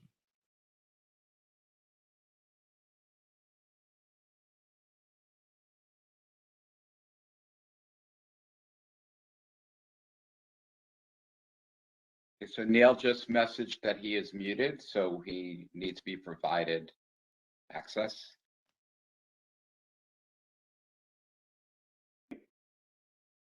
Hi, everyone. Good evening. Can you hear me?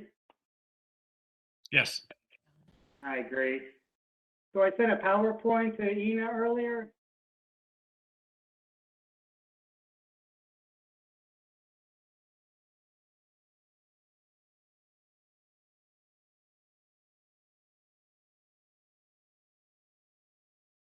Great, thank you. So as Mr. Lowell just stated, my name is Neil Weisbart. I am appear before you on behalf of Coyle Properties LLC, who proposes a rezoning of 2 properties on the west side of Coyle Street to an R6A residential district with a C2-4 commercial overlay. And the application also includes a text amendment to designate the site as a mandatory inclusionary housing area. Next, please. The site is located on the west side of Coyle Street between Avenue U and Avenue V. It consists of 2 tax lots. Next, as you can see, lot 29 and lot 11. Next, please. The development site is only on lot 11, which is a 365-foot long site with 100 feet of depth. Next, please. Currently, the site houses a 1-story Dollar Tree store and Burkhoff Hardware and Supply with some parking in between, and that's the area in red, which will be the proposed development site. The area further south, which is lot 29, is a bank right now, and that is not part of the development site, but city planning recommended that we include this area as well as part of the rezoning. Next, please. This slide shows that the existing zoning, which is an R4 with a C12 commercial overlay. The proposal is to map the 2 tax lots I just spoke about to an R6A C2-4. And as I mentioned, will be a mandatory inclusionary housing designated area. Next, please. The proposal is to construct a 55-foot high mixed-use building.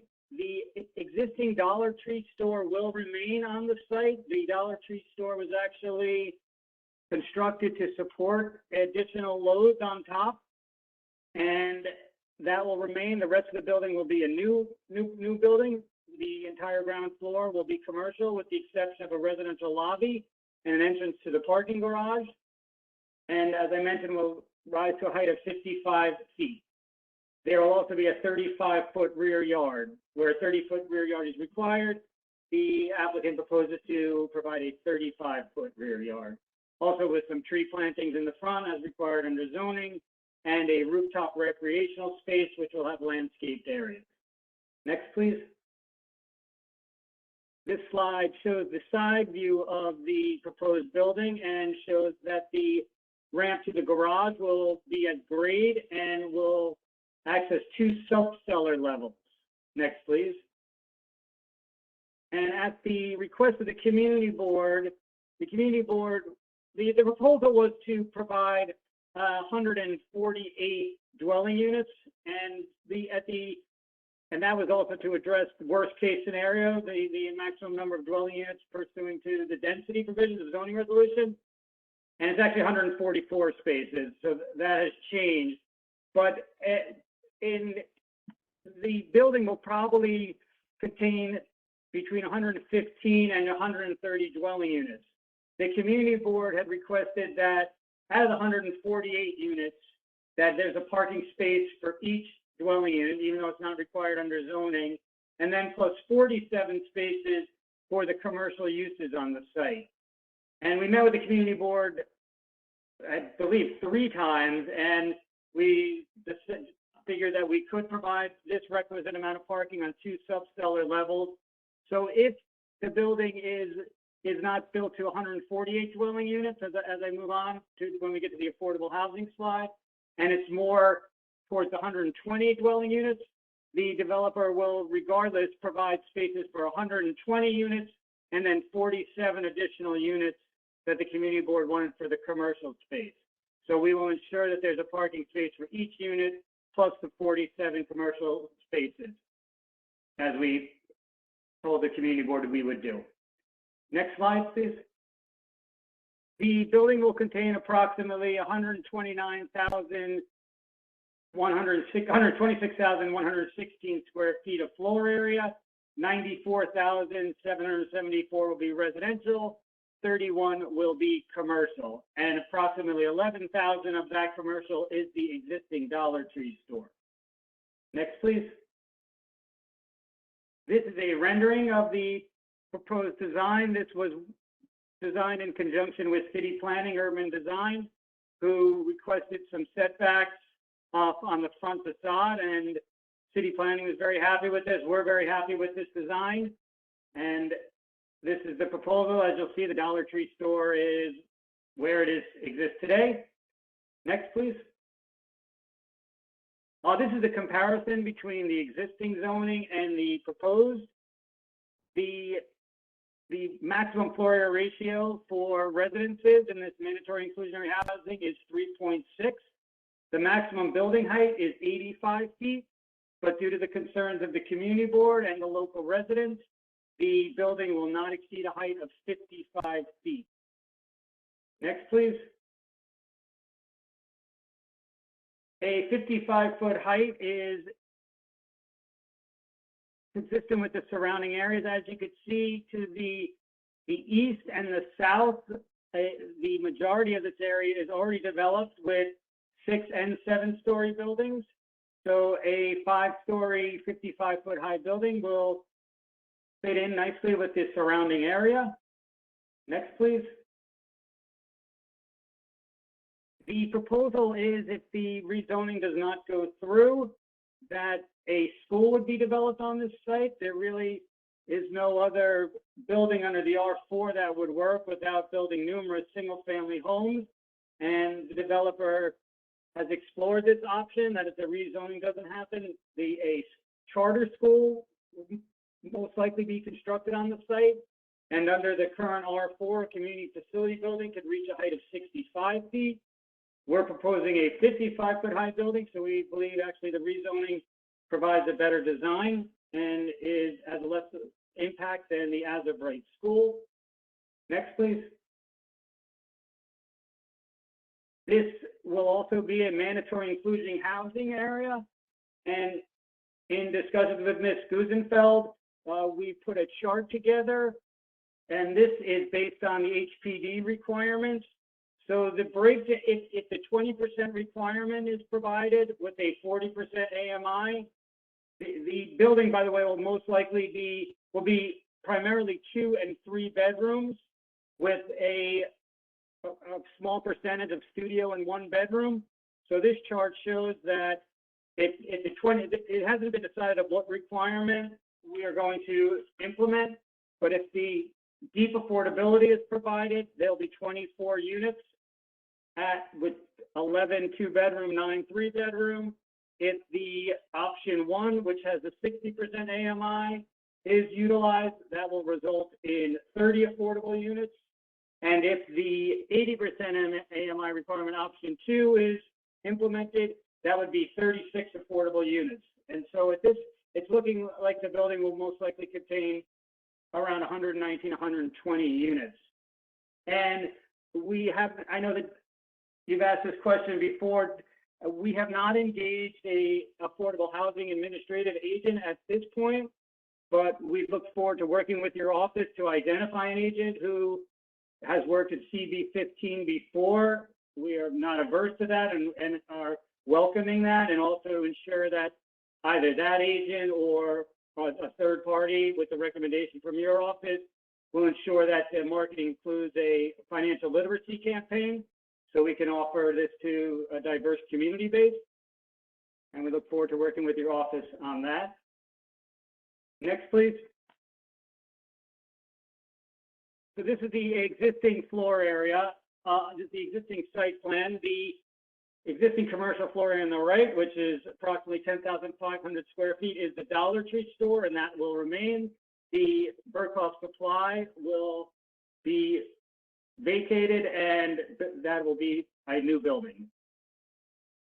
The rest I have are just floor plans. I'm not sure if you want to see that, but I'm happy to answer any questions, or we could go through the floor plans if you like. But at this point, there is the layout of the actual units has not been laid out.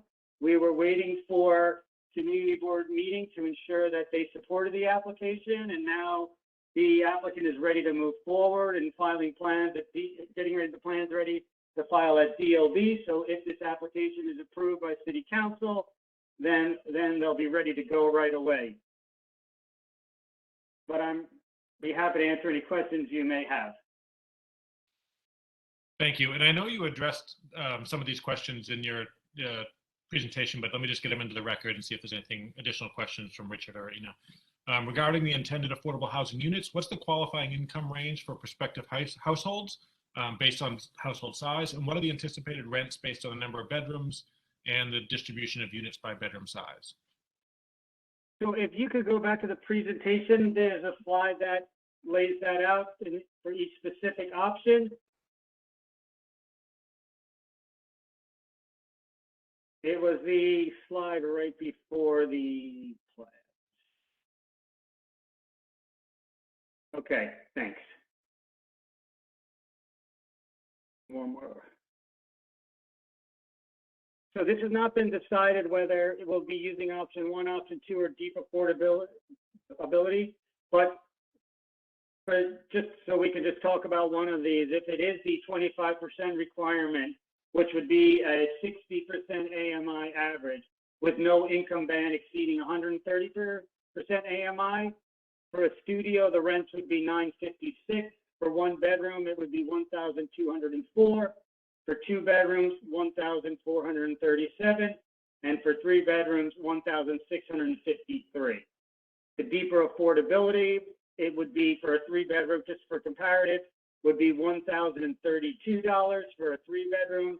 And for the 30% requirement where you provide more affordable units, but the average comes out to an 80% AMI, a 3-bedroom would be rented at $2,273 based on HPD guidelines, which the developer has reviewed, and all their numbers are consistent with those same figures. So that's looking about the range of rental for these apartments.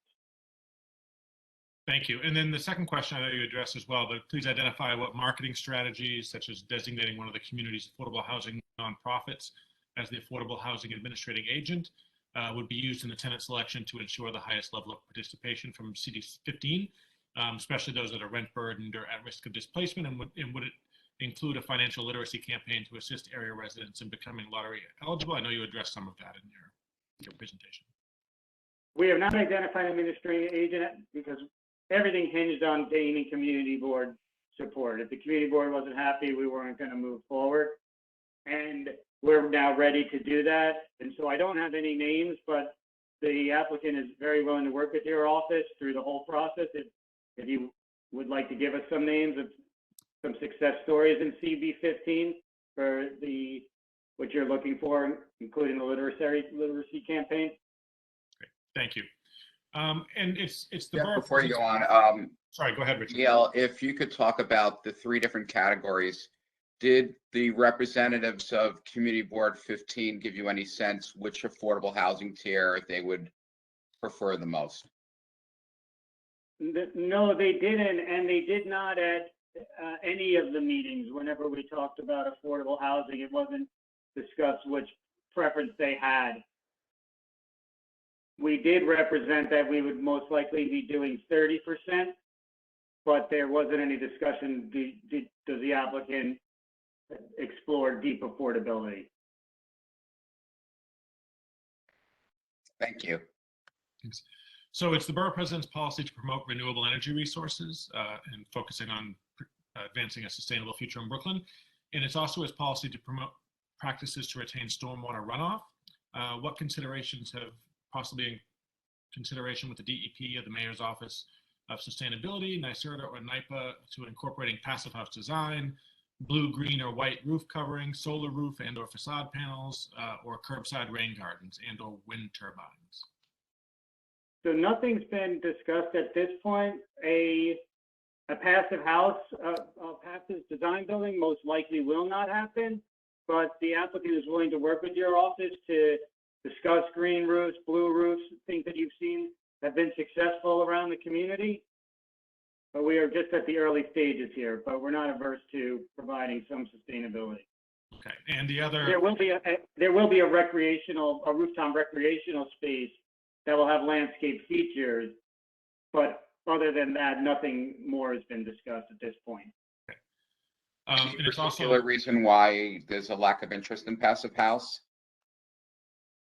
Well, when I think of passive house, and then maybe I'm wrong, that the building itself will generate a zero footprint, if I'm even saying that correctly. And to me, this developer has not done any of that.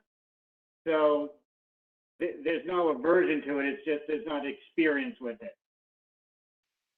I think a conversation with the architect that he'd be looking to execute the building with, it's certainly a growing trend. And as a long-term owner, to reduce the energy cost in the out years might be important.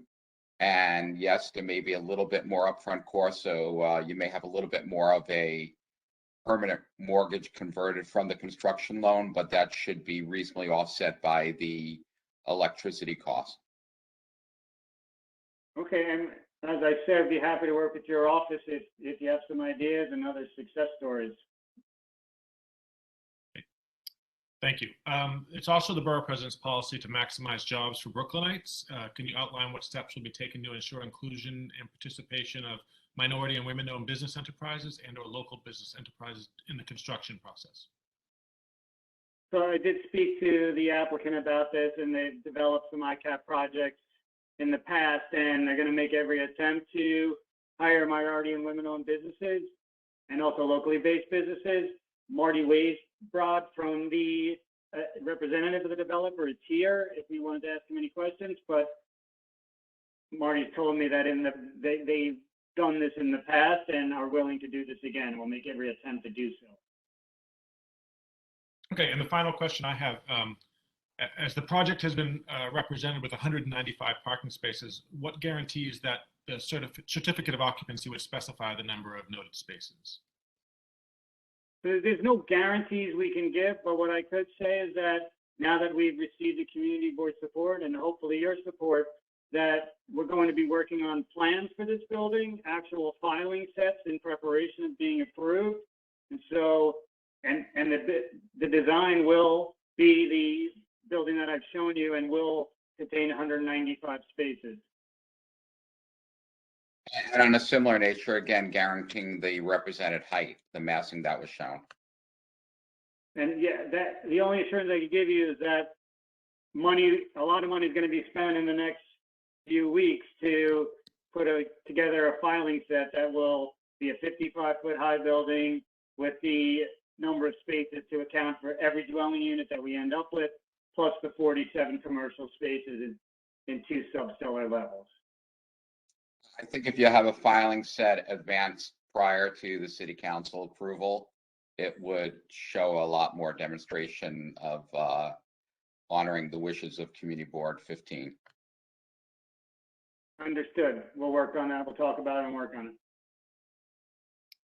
Thanks. So that's the end of my questions. Just want to remind anybody watching, if you wish to testify, that you must enter your name into the WebEx chat and send it to all panelists and state your intent to speak on this application. And once we'll call speakers in the order of chat requests. Ina, do we have anyone signed up to speak? We do not. And nobody on the phone? Nope, no phones. All right, Richard, would you like to close the item? Calendar item number 3 is closed. And again, Neil, thank you for waiting quite a bit to get your opportunity to present. No, thank you, and good luck on Tuesday. Thank you. The hearing on these items is now closed. Thank you for participating in this remote public hearing. Borough President Adams will review the application heard today and submit his recommendations to the City Planning Commission for further consideration. We'd also like to take this opportunity to remind you that the City Planning Commission will hold a public hearing on these items, which will be announced at a later date. Borough President Adams would like to remind viewers that comments can be submitted by email to askeric@brooklynbp.nyc.gov. This hearing is now adjourned. Thank you.